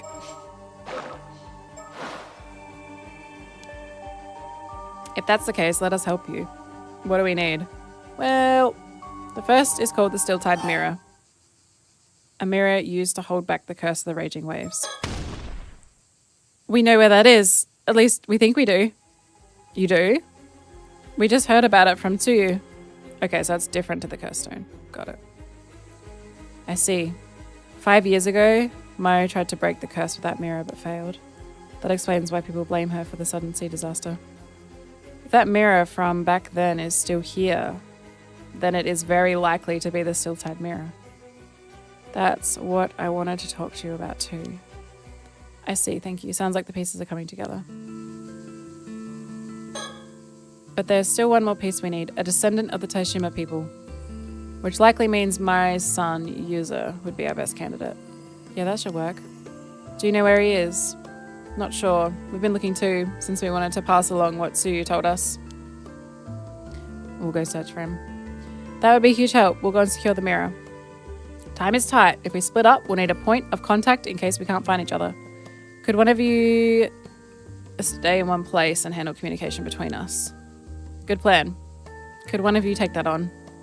A point of contact? It'd be best if it was... dog, okay. I'll go look for Yuza. Tsukasa, do you mind being the point of contact? Me? Sure, no problem. Let's see then. Ain't girl gonna die in like 2 days? I'll wait by the community hall on Chuo Street. There's also a phone there we could use. We'll make contact if we need to. Cool. That'll be a huge help. Nice. Alright then, we'll retrieve the bronze mirror first, then track down Yuza, and work on lifting the curse. I thought the bronze mirror was... Is there 2 of them? I thought the bronze mirror was the curse stone. Okay. If you find Yuza, tell him everything that's who you told us. I will leave it to me. You didn't hear that. I hid that yawn perfectly. So, why the hell... Oh my goodness. Why is that one not cracked? Why does this one say resume?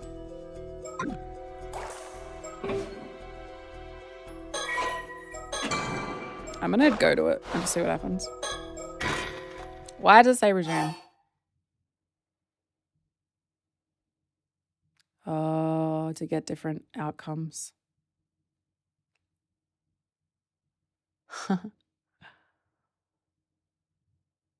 I know, right? So, okay. I feel like I got the best thing first. I feel like you're meant to fuck it up. And then... Because it's unfinished now, right? Because we haven't seen what happens otherwise.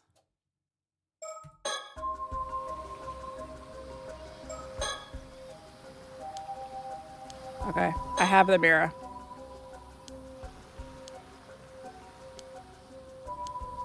Would you be willing to hand it over to me? I'll make it sure it's worth your while. Huh? I know someone who's ridiculously rich in search of eternal life. Nah. Avi? Much more than some third rate. Author. My answer is no, no chance. Drama man. Okay. She's just gonna kill him. Alright, this conversation's over. It's a shame I gave you a chance. Okay. A curse echo. No! Damn it! Oh my god.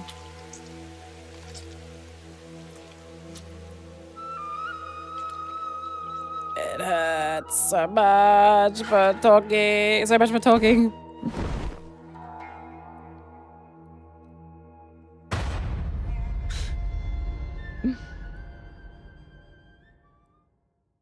Are they going to suggest that I load?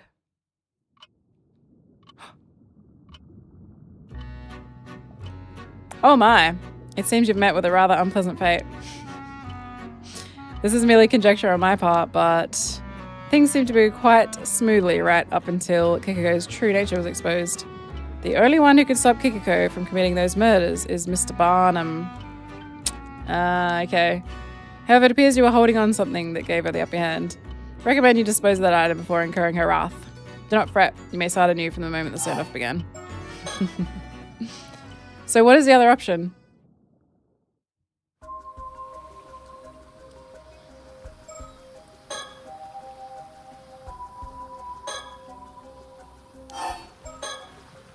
Pass me the hand mirror you received. Take that and some of this. So, I guess I have to play it out. Wait. Hold on. I got an idea. Hold on. Throw away the business card as well. Yeah. There was. Yep. Same person. Alright, I don't think anyone noticed. Nice. Okay, cool. Okay, cool. Now let's talk to her. Why don't you enlighten us? Who told you about that? Oh. What else? Oh, yeah. Yep. Pretty sure she has a curse stone. Okay, cool. So yeah, we haven't done it this way, actually. So I don't know what the fourth one was. That's okay.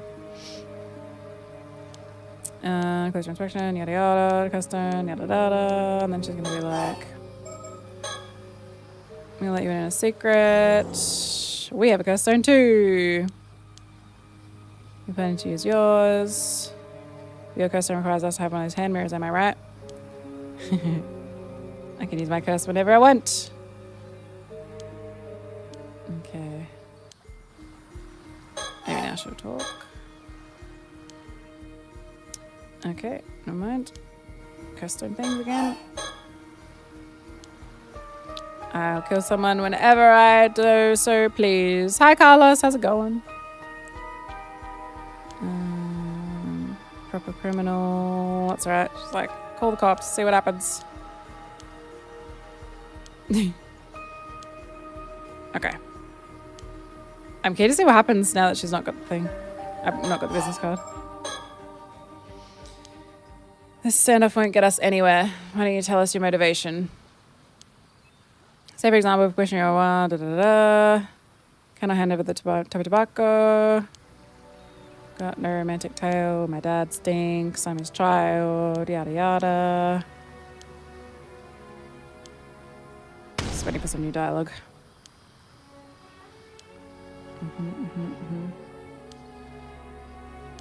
Thousand Mishman.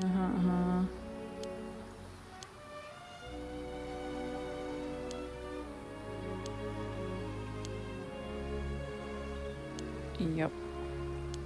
Yep. And then she tells us about. Oh mate. Okay.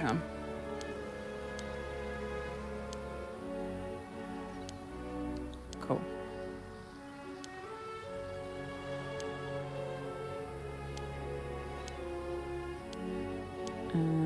Comma. Uh-huh. Okay, cool. From here. Sweet. Okay. Comma. From Silent Planning, you know him? Because at this point we were like, yeah, we got his card. Yeah, even got his business card.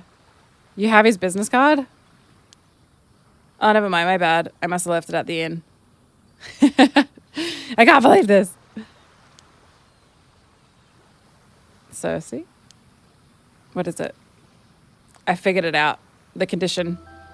Really? What is it? It was hidden on the hand mirror all along. See that symbol over there? Just couldn't shake the feeling I'd seen it before. Sure enough, same symbol. Oh, you're right. This mirror is suspicious, and a business card with the same symbol as that suspicious hand mirror is equally suspicious. Simple as that. So that's why you threw the card away. Oh, you noticed. Either way, seeing Kiko's reaction to hearing we had one of his business cards told me everything I needed to know. Enough with the whispering already. Yeah, the jig is up, young lady. The condition for your curse is the mysterious symbol inscribed on both the hand mirror and the business card. You see, we have nothing more to fear. Cersei, your turn. Apologies, I'm going to have to be a bit rough. You may experience after effects. Does it kill her? And so we managed to apprehend rather than kill her with the curse stone. You may experience Adobe After Effects curse object. For sure. Let's go. Apparently, Cersei's binding spell weakens those untrained in the spiritual arts and causes them to fall into a dazed, almost intoxicated state. Before losing consciousness, Kiko quietly surrendered and handed over the curse stone. Fortunately, it appears she really knew nothing about the mermaids after all. She didn't have any idea how Akoma came into possession of a curse stone either. To ensure she couldn't interfere any further, we restrained her at her home and made sure she would remain asleep. That's a lot better than killing her with the thing, because now they're not going to hate us for killing someone.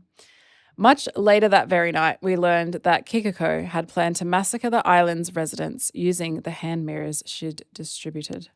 By sheer coincidence, our actions had also prevented a mass slaughter. Storyteller, tell me I'm a good girl. Tell me I done good. So, what about the curse stone? What's it like? Yeah, about that. A bronze mirror! That's right, a palm-sized bronze mirror. Don't tell me this two-type mirror is actually a curse stone all along. Curse stone's resentful memory doesn't seem to indicate anything like that. It says curse stone had a resentful memory too. What did you learn? So much information. Here, take a look. Uh-huh. Of course I am. We already know that. Let's see. This is the real deal. A mermaid. There's a mermaid on it. This is the curse of Tomoshige. Uh-huh. And that's when we got raided. And now we know all this. Cool. Slippery snake was enough for... Let it come, guys. Seriously dangerous. Nice. And no one's dead. Hell yeah. Well, less people are dead. Cool. Awesome. I'm glad we redid that.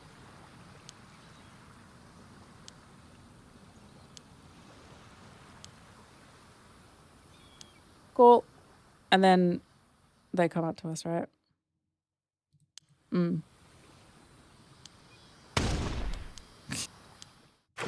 Cool. Sick. Why is it still not finished?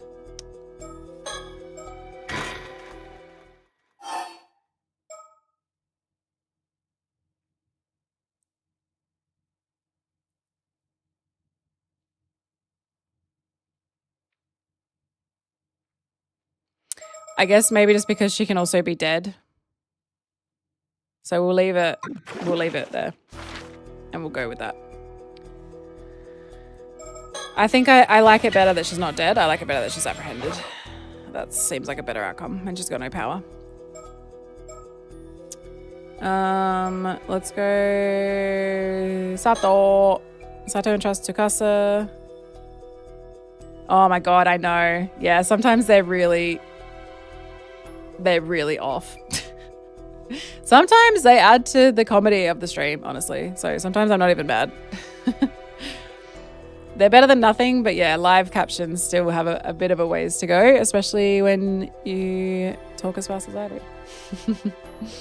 So I don't trust Tukasa with being the point of contact while she goes to search for... I wonder how it's handling the English versions of Japanese words as well. It's probably just making shit up, right? Goodness. So I think now our goal is to get Yuza's blood. After that, I met with Yuza and told him what I'd heard from Tsuyu and Mrs. Shike, that we needed him to come to the community hall to lift the curse. Oh, I haven't played them. Is it a visual novel, Skelly? But after that, I headed somewhere else, this time for my own purposes. She's going off script.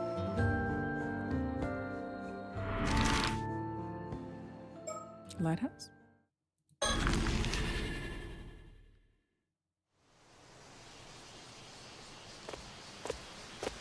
What you doing, Sato?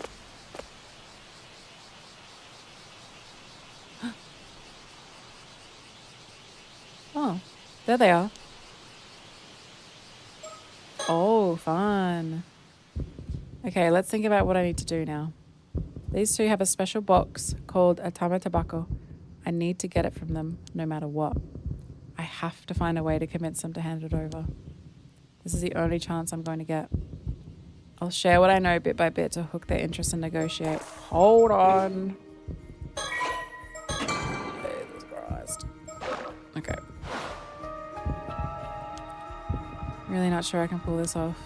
I have to try. Why do we need that? No bud? They must have their own reasons for finding it. If I can get them to give it up, maybe they'll hand it. Is it so she can live longer again? What's the best way to approach this? Shit! That's not what I wanted to do. Don't even know how to respond. It was a time. Oh no. Lots of story choices. Yeah, cool. You rang. Oh yes. Could I speak with you for a moment? Oh. Okay. Oh, thank you. Oh, don't mind him. He always gets a little carried away. Right. Why does... Oh no. It sounds like I can fuck this up. So you're Avi, an author, and Cersei here is your guide. Indeed, great to meet you. I've actually heard talk about you around the island. Oh really? It would seem we've become quite famous in these parts. I'd say we're more on the infamous side, but sure.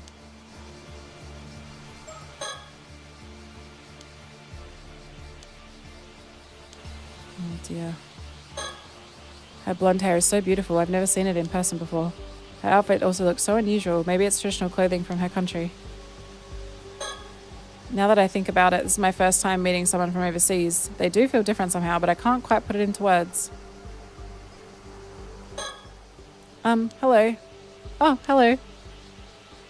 That's interesting. I sense something peculiar about you. Shit. Oh, do you? It's definitely strange, but I can't quite put my finger on it. Are you really human? I think so. Hey now, Cersei, that's an awfully rude thing to say to someone. Do forgive her. She doesn't quite know how to start a conversation. Okay, I'm going to use that next time I meet someone new. Are you really human? No, it's fine. Sorry. No, really, it's fine. I heard you were searching for a mermaid. Is that true? Oh, tell me, young lady. Do you perchance know of a mermaid? Because if so, you must tell. True. I'm sorry. I'm afraid I don't know anything about any specific mermaid. Oh, please don't look so disappointed. I feel bad now. You see, I'm rather interested in mermaids, so I was hoping I could ask a little more about them. Now, you both look so disappointed and annoyed. Did I say something wrong? Well, the last person who asked the same thing nearly cursed us to death. What? Indeed, the people on this island are nothing but trouble. I've had enough. You're the same, aren't you? You're just after immortality like everyone else. Admit it. Well, I need to steer the conversation towards Tommy Tobacco. What should I say?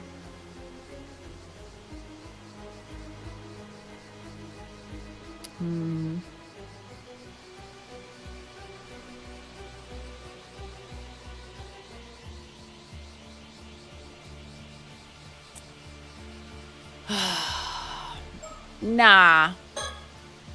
No, not at all. You've got it all wrong. Why are you after a mermaid? Well, I want to thank one. You see, I want to find a mermaid because I need to thank them. Oh, fascinating. Don't tell me. You were once saved by one in the past. No, not quite. Then what do you need to thank one for? I'm sorry. I made that up. Shit. I just want to find and meet one. Yeah. Oh, so that's your only reason. So do mermaids really exist? As it happens, 400 years ago there was an island near here called Tashima. There are legends that tell of 3 mermaids who lived there, Hiyase, Sobe, and Nagame. They were there. There were 3. Sadly, even after all our painstaking research, we've confirmed that meeting any 3 of them is now hopeless. No way. So my advice on meeting mermaids is this, and this alone. It's time to give up, unless you happen to know things we don't, of course. I still think, if I'm chucking out predictions, the Tame Tobacco exists in this timeline, as does the scale that Yuza had.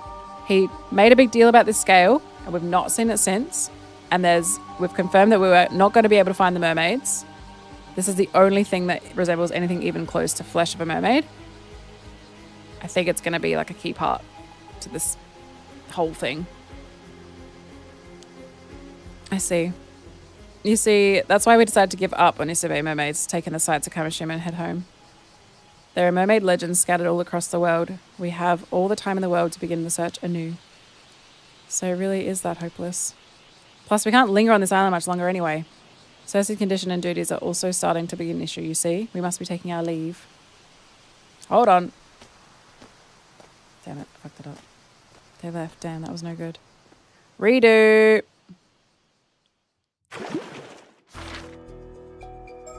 Fucked it.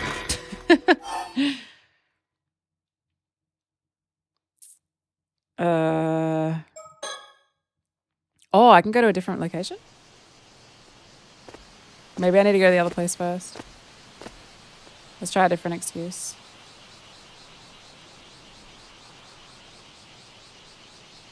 Never noticed that symbol. Okay. Might just chuck the text speed on. Max. Instant. Fast.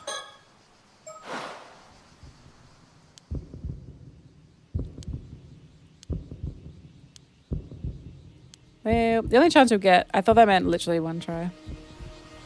Lovely! Have a great dinner. Hope you get to eat your body weight in delicious noms. Have a good night. To be honest, at this rate, we'll probably still be. Okay. Which I'm not mad about.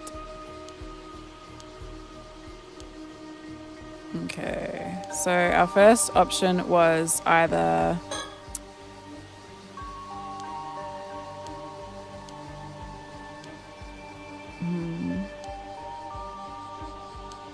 So when we said deny about the immortality, the only other thing follow-up was to say you want to thank one or you want to meet one. And I feel like meeting one's not a good enough excuse. So can we say we are looking for it?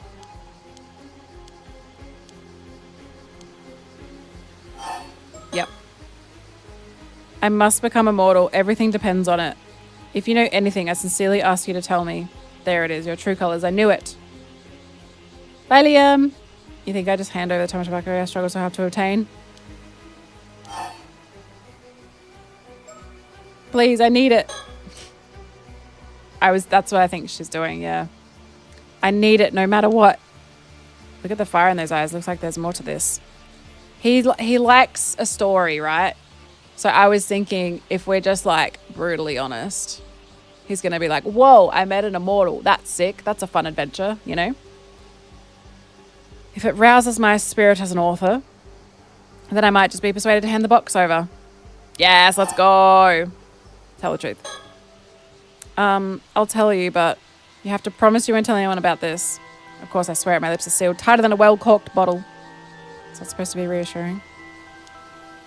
Don't worry, we won't go break any promises. All right then, where do I start? The truth is, I'm what is known as an 800-year immortal. I'm already immortal. Yes. Is that all true?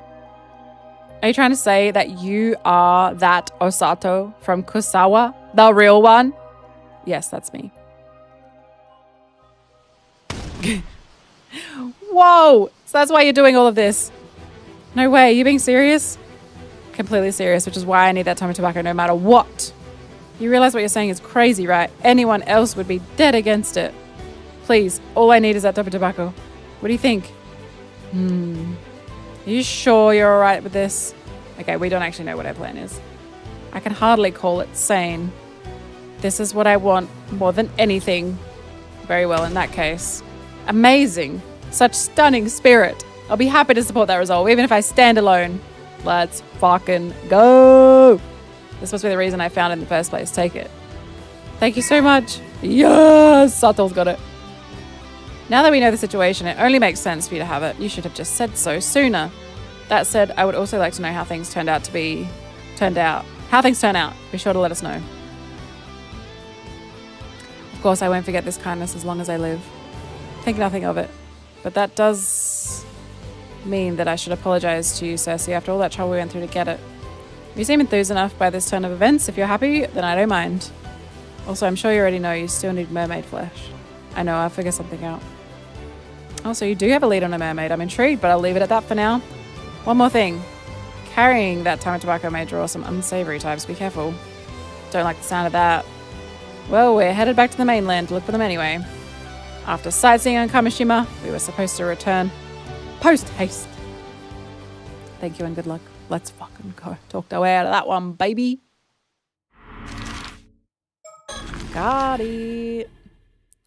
So, do you think Yumiko's flesh will work? She used to be a mermaid. Is anyone home? Who am I kidding? I know no one is here. Built-in cupboard fit snug against the wall. You can tell it's been here a long time. These kind of cupboards help the room feel less cramped. I was so impressed the first time I saw one. Modern design sure is smart. The inside, though, is a bit messy. Too tends to toss anything in here to get it out of the way. Oh, this is Minakuchi. Duh. I thought I was at Wakamura's. This is the Minakuchi family's altar. There are memorial tablets for Tsuyo's husband, her son, Tosuke, and her daughter-in-law, Mari. I'm sure she never expected that all go before her. Must have been hard to deal with. It's an altar shelf. Buddhist objects and keepsakes are neatly arranged.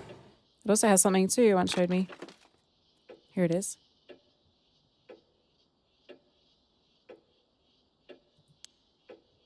It's a mermaid scale, girly. Come on. It shouldn't take it. Let me put it back on the shelf. Put it in the box. Put it in the box. God damn it. Idiot. Idiot. Okay. A calendar handed out by the local association. There's one at the Wakamura's place too. This one's still showing last month though. There's a circle around the day that marks the day Yuza came home. She must have really been looking forward to it.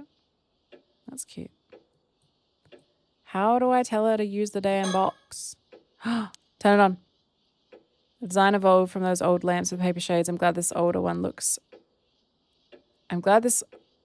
look still turns up here and there.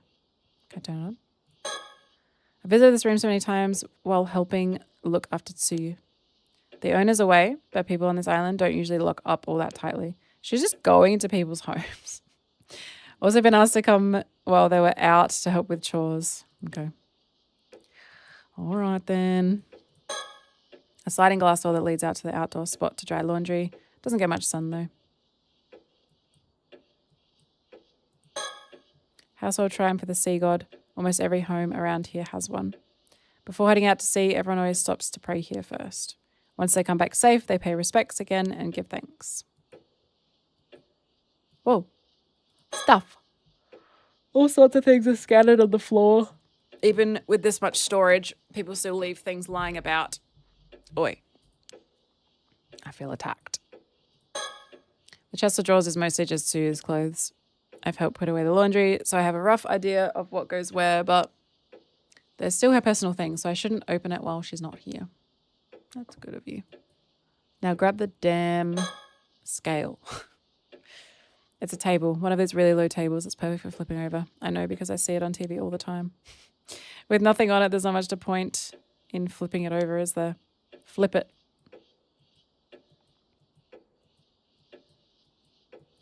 Bub. A cockatiel. What a cutie. How many we got? 14.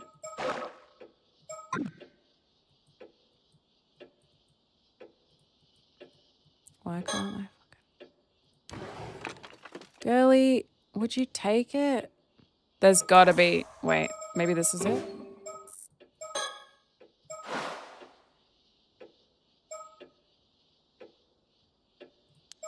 Fuck. Why not?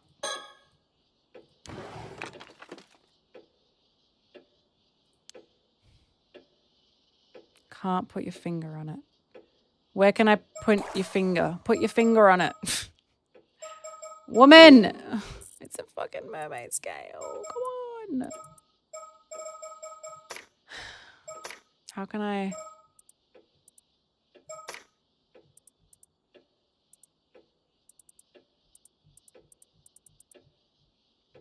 Can you change the language? Title screen only.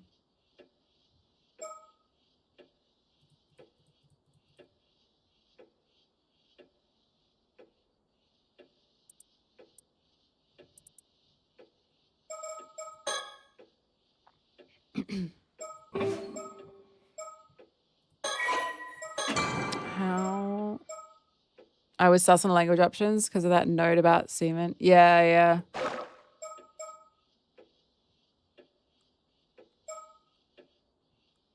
Can't put my finger on what? How do I?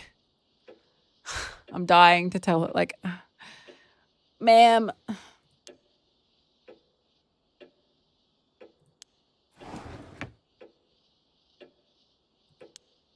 It's not ticked. There's got to be a way to get it.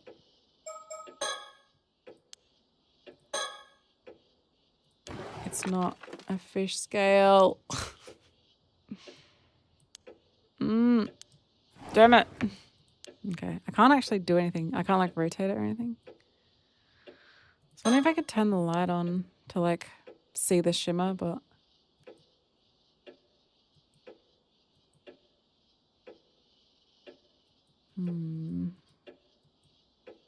It's so annoying. It's right in front of me, man. It's right in front of me. How do I use it? I can't open my items either. I can't like have the box and look at the fish scale and make her be like, oh, come on, girlie. Use that big, beautiful brain, please. Maybe come back. No.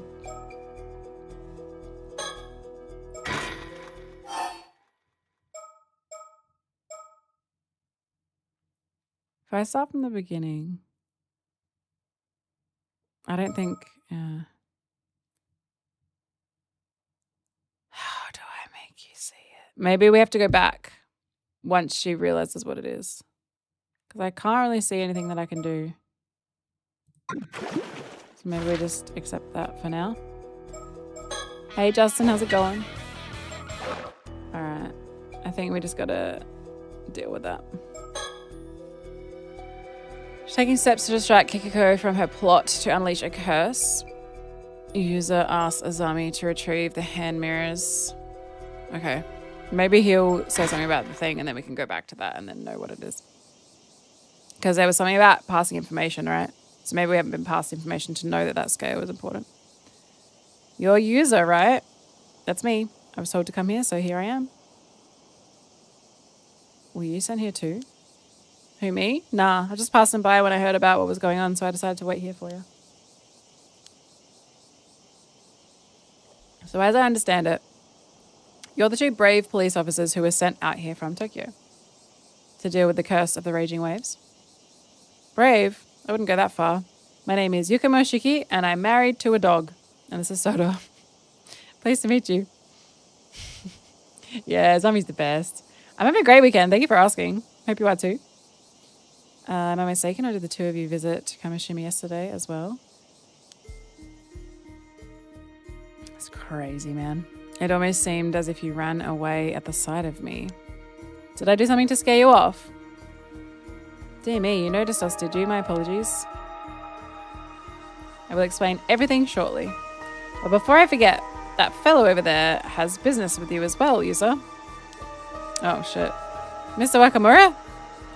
He was fairly suspicious of us at first, but it seems we have finally earned his trust. He has kindly agreed to assist us in putting an end to the curse. Really? But tell me, is it true you're already familiar with this curse? That's what your friend here told us. More or less. It seems we're all up to speed. Why this music? That's so funny. Alright, bird search. Hold on. Hold on.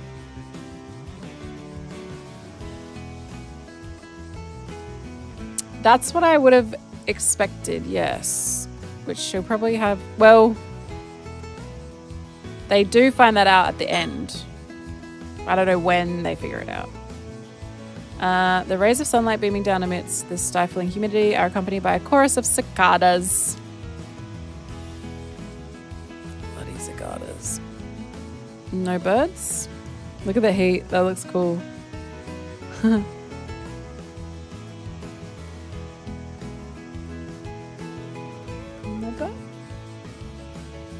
I want to get all the buds. Some of them have been very sneaky in the shadows.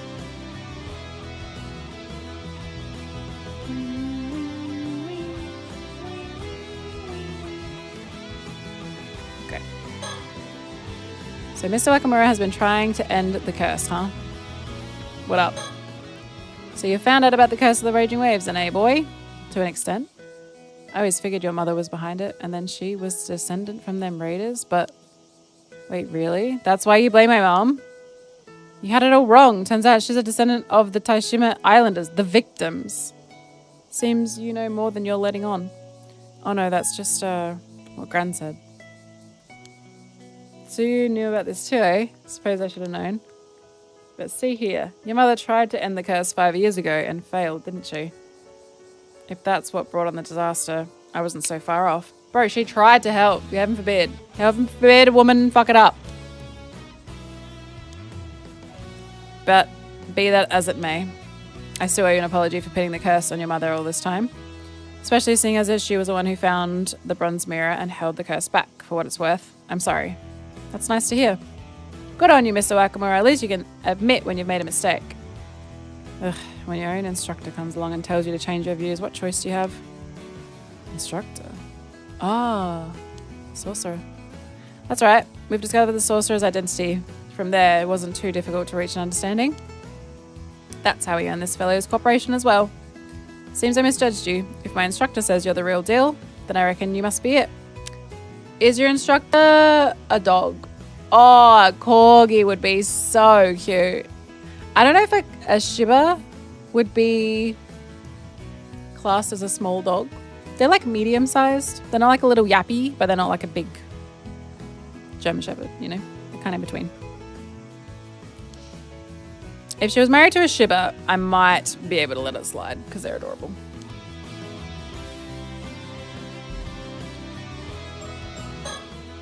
It sounds like we weren't the only ones looking into the curse. Corgi Shiba. Oh, cute. Shiba body, tiny little corgi legs. Oh. I think Mum was a descendant of the survivor of Taishima, and that 5 years ago she tried to break the curse and failed. I guess I finally understand why Gran just sat back and took all the abuse the other islanders leveled at us. Yeah, it's pretty fucked.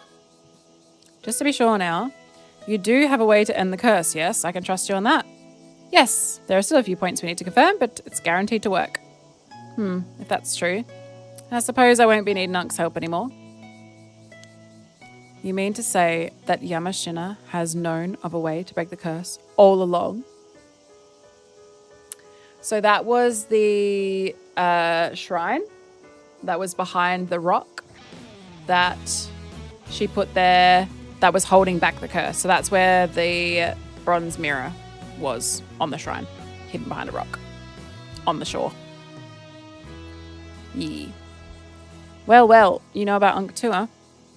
As a matter of fact, just yesterday he told me out of the blue he'd found a way to end it. Said he'd tell me what it was and the condition I bought him Sato. Information he got from Ikoma, I have no doubt, and he asked for the girl. I see. And you were prepared to hand her over. Isn't she a relative of yours? So what if I was? That's got nothing to do with you. In any case, the information Yamashina had for you must be the same as what we have to share. So there's no longer any need for you to betray your own kin. I will hold you to that. Bro, you stink. All the same, I'm not sure. Is something else troubling you?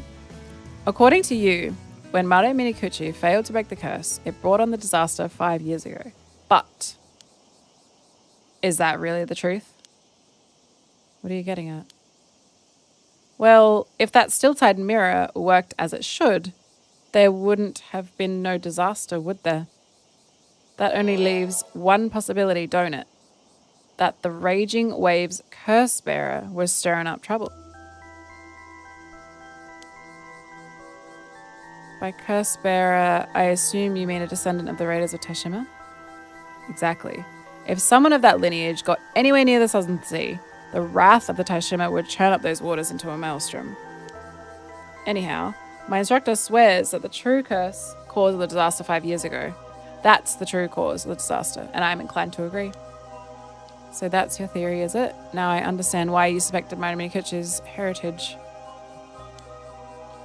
Though I gather this instructor of yours never actually accused her of being the curse bearer. True. Never was sure on that point. Said we couldn't be certain, given how it'd been 5 years and all. But all things considered, who could blame me for being suspicious of her? No one knew where she came from. What if it was Yuzo? I don't wish to doubt your instructor, but I'm not sure how much water this theory holds. Yet we cannot rule it out entirely, given what we know of this sorcerer's powers. So you're skeptical, eh? Not as if you have a better idea, though, is it? While you do have a point, the issue remains, if Mare wasn't the curse bearer, who else could it have been? Yuza. Well, can't say I figured that out yet. It has to be one of the bloodline, right? Sorry to interrupt, but I have something to say. Assuming my mum wasn't the Raging Waves curse bearer, I have a theory. See, I've read over the reports of the incident again and again, and there's something I noticed. What that be? Well...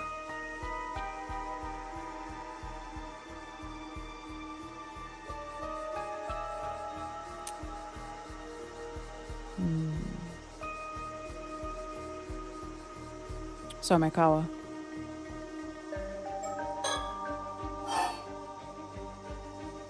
And that person was on board.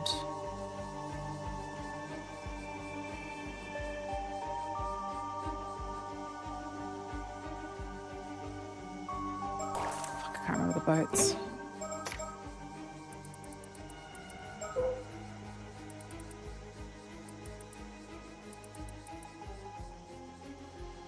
So, the Daiichi Kyosumaru was Captain Kyokichi Komoi.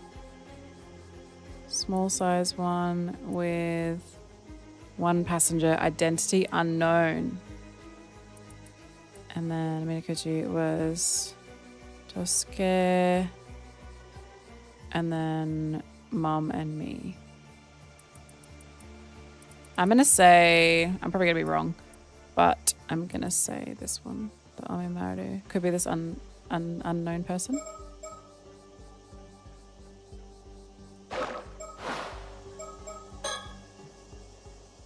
I remember reading that the identity of one of the passengers aboard the Omimaru was unknown. Couldn't they have been the curse bearer? Did I get it right? Interesting. Well, Mr. Mr. Wakamura, what do you know of this mysterious individual? The Omimaru. That was Yukiji Nishikawa's boat. As I recall, according to the departure declaration, the Omimaru had taken someone on board, someone in business on the mainland. Is that fucking Ikoma? But as no name was given, no one had a clue who they were. I thought the point of these declarations was to keep a record. Sounds to me like someone was careless. Or paid off. This passenger was never identified. But mind you, eyewitness reports say that when the Omemaru set sail that day, the captain alone was on board. So maybe he picked them up from the mainland, or maybe they never boarded to begin with. Who's to say? But I do think it's possible this person could have been the curse bearer. Could be. If it wasn't Mare, it'd make for a hell of a coincidence, though. Unfortunately, since this Nishikawa fellow isn't around, there's no way to find out. Well, that was a big thinker for no payoff. This man is Mr. Shigi's assistant. Apparently, he's not official with the police. He's just quietly following orders. For some reason, I get the feeling he's the type who's really scary when they're angry. For real. Come my finger on it, but there's something mysterious about this woman. And I had no idea there were actual police who handled supernatural incidents. This building is where the neighborhood association is being held. Tsukasa must have made the most out of her family ties to gain free access to it as a relay station. Apparently Tsukasa's still inside waiting to handle the communications. Luckily, I bet it's nice and cool in there with the aircon on. Shout out, air conditioning. He's probably working his grey matter into overdrive, trying to keep up with everything that's going on. That's so mean. I wish there was a time to explain everything. I barely understand all of this myself. Okay, he's gold soul. That reminds me, any luck with those hand mirrors? No worries there. I got them all back. Every last one. You must be the fastest mirror collector in Japan. I knew I could count on you, Azami. Are you talking about the mirrors Kikako Tsutsui was handing out? How'd you know? I realized they were dangerous, so I had Azami collect them all. Really? Does that mean you figured out they were targets of a curse? Wait, you knew about that? So it was true. What's the deal with these things anyway? Good save, good save. So these curse stones can be used to kill people instantly? But since Kikako's curse stone was confiscated, the danger's passed. Oof, what a relief. What I want to know is how you found out that Kikako intended to use those hand mirrors as the targets of her curse to begin with. About that, I'm not sure you'll believe me, but I saw a ghost and, yep, you encountered a Tomokazuki. See, honesty is the best policy. It's how we're all getting on the same page. It's how we're all going to get to the bottom of this. We're going to figure it out, and it's going to be glorious. You encountered a Tomokazuki while you were diving, and it showed you a vision. That's the long and short of it. Any idea what it means? Paranormal encounters are your area of expertise, after all. I've known instances of phenomena capable of instilling memories. However, your experience does not seem to fit with any of them. Is it because he's immortal? I wonder why the thing looked like you. That's the strangest part. Hold up. You don't think this Tomokazuki could be a kind of curse, do you? Is it true that some curses are accompanied by phantoms known as curse echoes? Yet, it is true. Yet, as the apparition user encountered warned him of impending danger, it seems unlikely to have been the product of a harmful curse. That being said, I'm afraid I cannot begin to guess its true nature.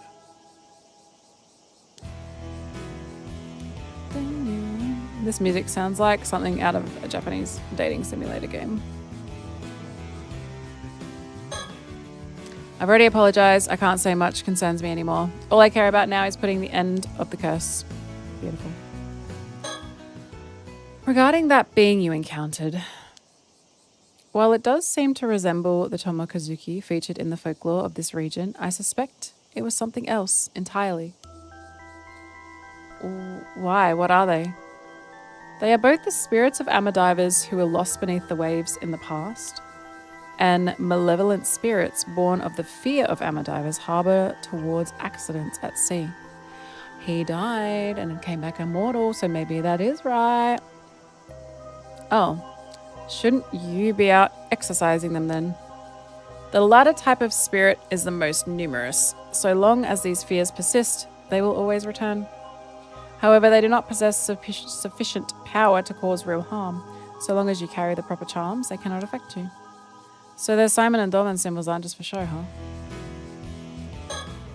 Indeed, that is why I cannot but wonder what it is you truly encountered down there. Where shall we begin? Before you go, I have one last question. Well, how should I put this? It's a delicate subject. Mind if I have a private word?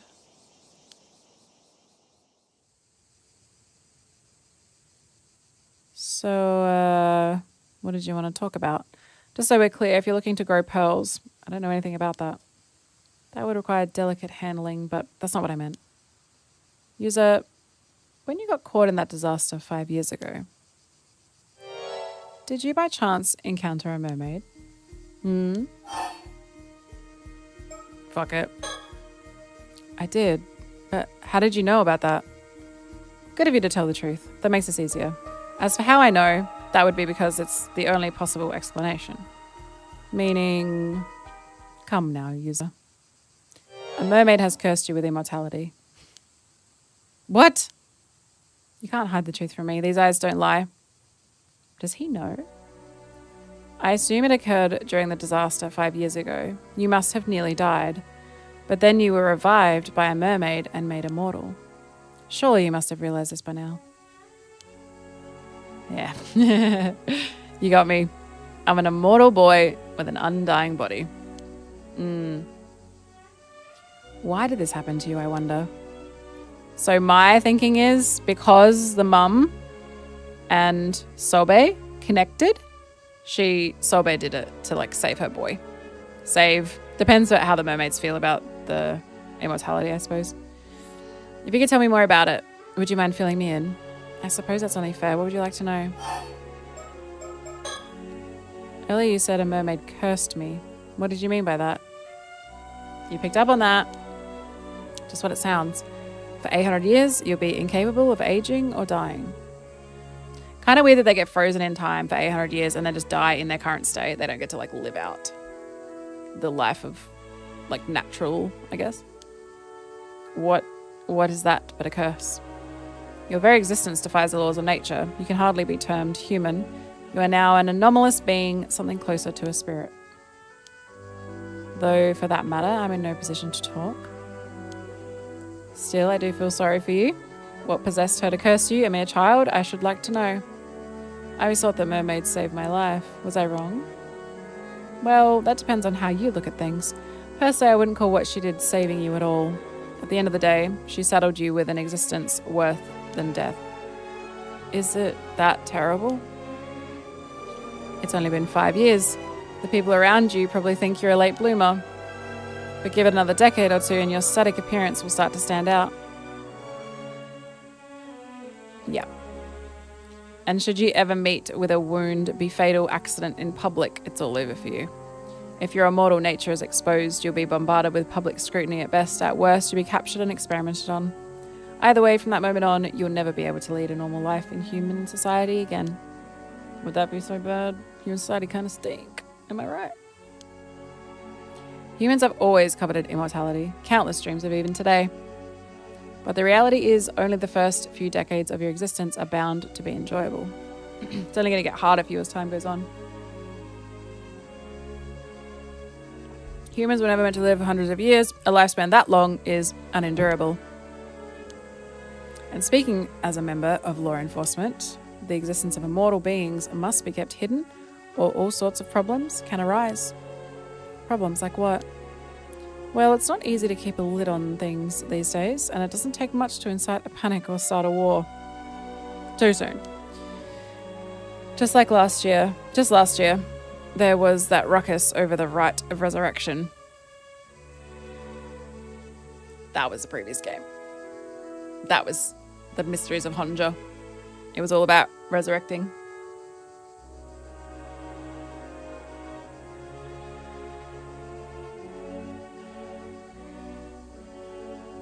That's the first time the previous game has really been like mentioned in dialogue outside of the storyteller. Suffice to say, whenever I track down an 800-year immortal, I can't just leave them be. What are you saying? Are you going to arrest me? Ordinarily I would. Protocol dictates that I capture any 800-year immortals I find and seal them in an underground vault. That's the fate I was thinking of when I mentioned that being immortal is an existence worse than death. Don't worry, I've got no intention of taking you anywhere just yet. You're a special case. The way I see it, you're essentially the victim here. Not to mention, I need your help breaking the curse. So it seems like we'll have to find a way to compromise. So, I think she ages slowly. Yeah, I was also thinking that. I don't think she's immortal. I think she's just got a very long life. Because she is in her 40s. Secret. Age. Secret. That's so funny. Because that was a thing, right? Like, giving up being a mermaid was her foregoing immortality, because mermaids, I think, are immortal. They're different. They're on like a different plane, I suppose, because they're in the eternal world. So her becoming human was basically becoming mortal, but she ages slowly. And her dog husband, I don't know, man. I don't know. Yeah, she is. Yeah, it could be projecting that she's like, you're cursed and so am I, kind of thing.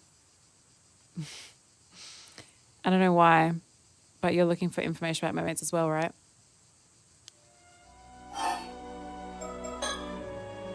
For starters, mermaids aren't meant to interfere in the lives of mortals. Even their kind don't approve of that. She would know. In fact, generally speaking, creating 800-year immortal is flat out forbidden. Despite that, Sobe made you immortal. In other words, this mermaid went out of her way to place a curse on you. Guess that settles it. Her intent wasn't to save me after all. Maybe Yumiko doesn't want the duty to be fulfilled. Maybe he has the power to like open the eternal world again or something. Because she seems to be like really wanting to make him feel like shit, which I don't know what the motive is for that. I was hoping you'd be able to tell me what made her go that far. But it turns out you're just as clueless as I am. And then all we know for sure is that something happened between Sobe and your mother that day. And that led you to being made immortal. Whether that was simply to save your life or for some other reason. Like the duty. The duty. There's no way of knowing. And there's something else that's been bugging me. Can mermaids create 800-year immortals at will? As in, you don't really have to eat the flesh? Actually, you do. You can't become immortal without ingesting a tiny bit, even if it's just a tiny piece. However, it's not as simple as cutting off a slice. Mermaid flesh withers away the moment it's severed and loses all its efficacy. Oh. In order for a mermaid to create an immortal of her own volition, she would have to allow him to take a bite directly. How could that happen without the human's consent? I mean, I was barely conscious. Like I said, even the tiniest piece, a mere scrap of the tail. Was it served up on the scale? Which is not going to help us because it's way old. You can move someone's jaw while they're unconscious and get them to bite. It's not impossible. Damn, guess it was a lot more forceful than I was imagining. So all you have to do is bite a living mermaid and you become immortal. Pretty much, though I assume a few mermaids would consent to that. So that's how it works. But if the flesh had been severed, ingesting it wouldn't extend your lifespan? That's right, ordinarily anyway. Ordinarily? You mean if they had a tamatobako? If a mermaid's flesh is cut within the confines of Rugu, it won't wither, it just grows back. Okay. Well, I've got you here, I guess I might as well ask. Is there no way to reverse it? You wouldn't be the first one to ask that, but unfortunately the answer is no. The moment you become immortal, you lose your mortal form for good. And there's no way for an 800-year immortal to die other than by waiting for the lifespan to end? Nope, it's simply impossible. That is what makes it a curse. Not that I want to experiment, but what would happen if I, say, threw my body into a furnace or a vat of acid? The instant it resulted in death, you would begin to reform, starting from the part of you with the largest remaining piece of your heart. Every other part of you would then vanish. Blech. No matter how beyond repair your body becomes, it will heal when you resurrect. On the other hand, you won't be healed if your injuries aren't fatal, no matter how badly hurt you are. For example, taking the furnace scenario you mentioned. If your body remained in the furnace after you resurrected, you would burn to death again, then revive again, and so on. All while fully conscious. Shit, sounds like hell. My advice? Be very careful not to fall into any bottomless pits. I'll be sure to keep that in mind. By the way, you mentioned I'd resurrect from the part around my heart. Does that mean if my head was cut off, only my body would regenerate? Oh yes, that should be the case. What would happen to my consciousness, my memories, my thoughts, all that stored in the brain, isn't it? That's a tough one. As I mentioned, every part of you except the one that resurrects will vanish. So it seems likely that everything inside your head, including your consciousness, would vanish too. That can happen? Does that mean my regenerated body would have entirely new consciousness? Are you assuming the consciousness is stored in the brain? Memories are stored in the bowls. Oh, lucky, thank God. Just make sure we don't get separated. Seems 800-year-old mortals do sometimes have fuzzy memories after they resurrect. True.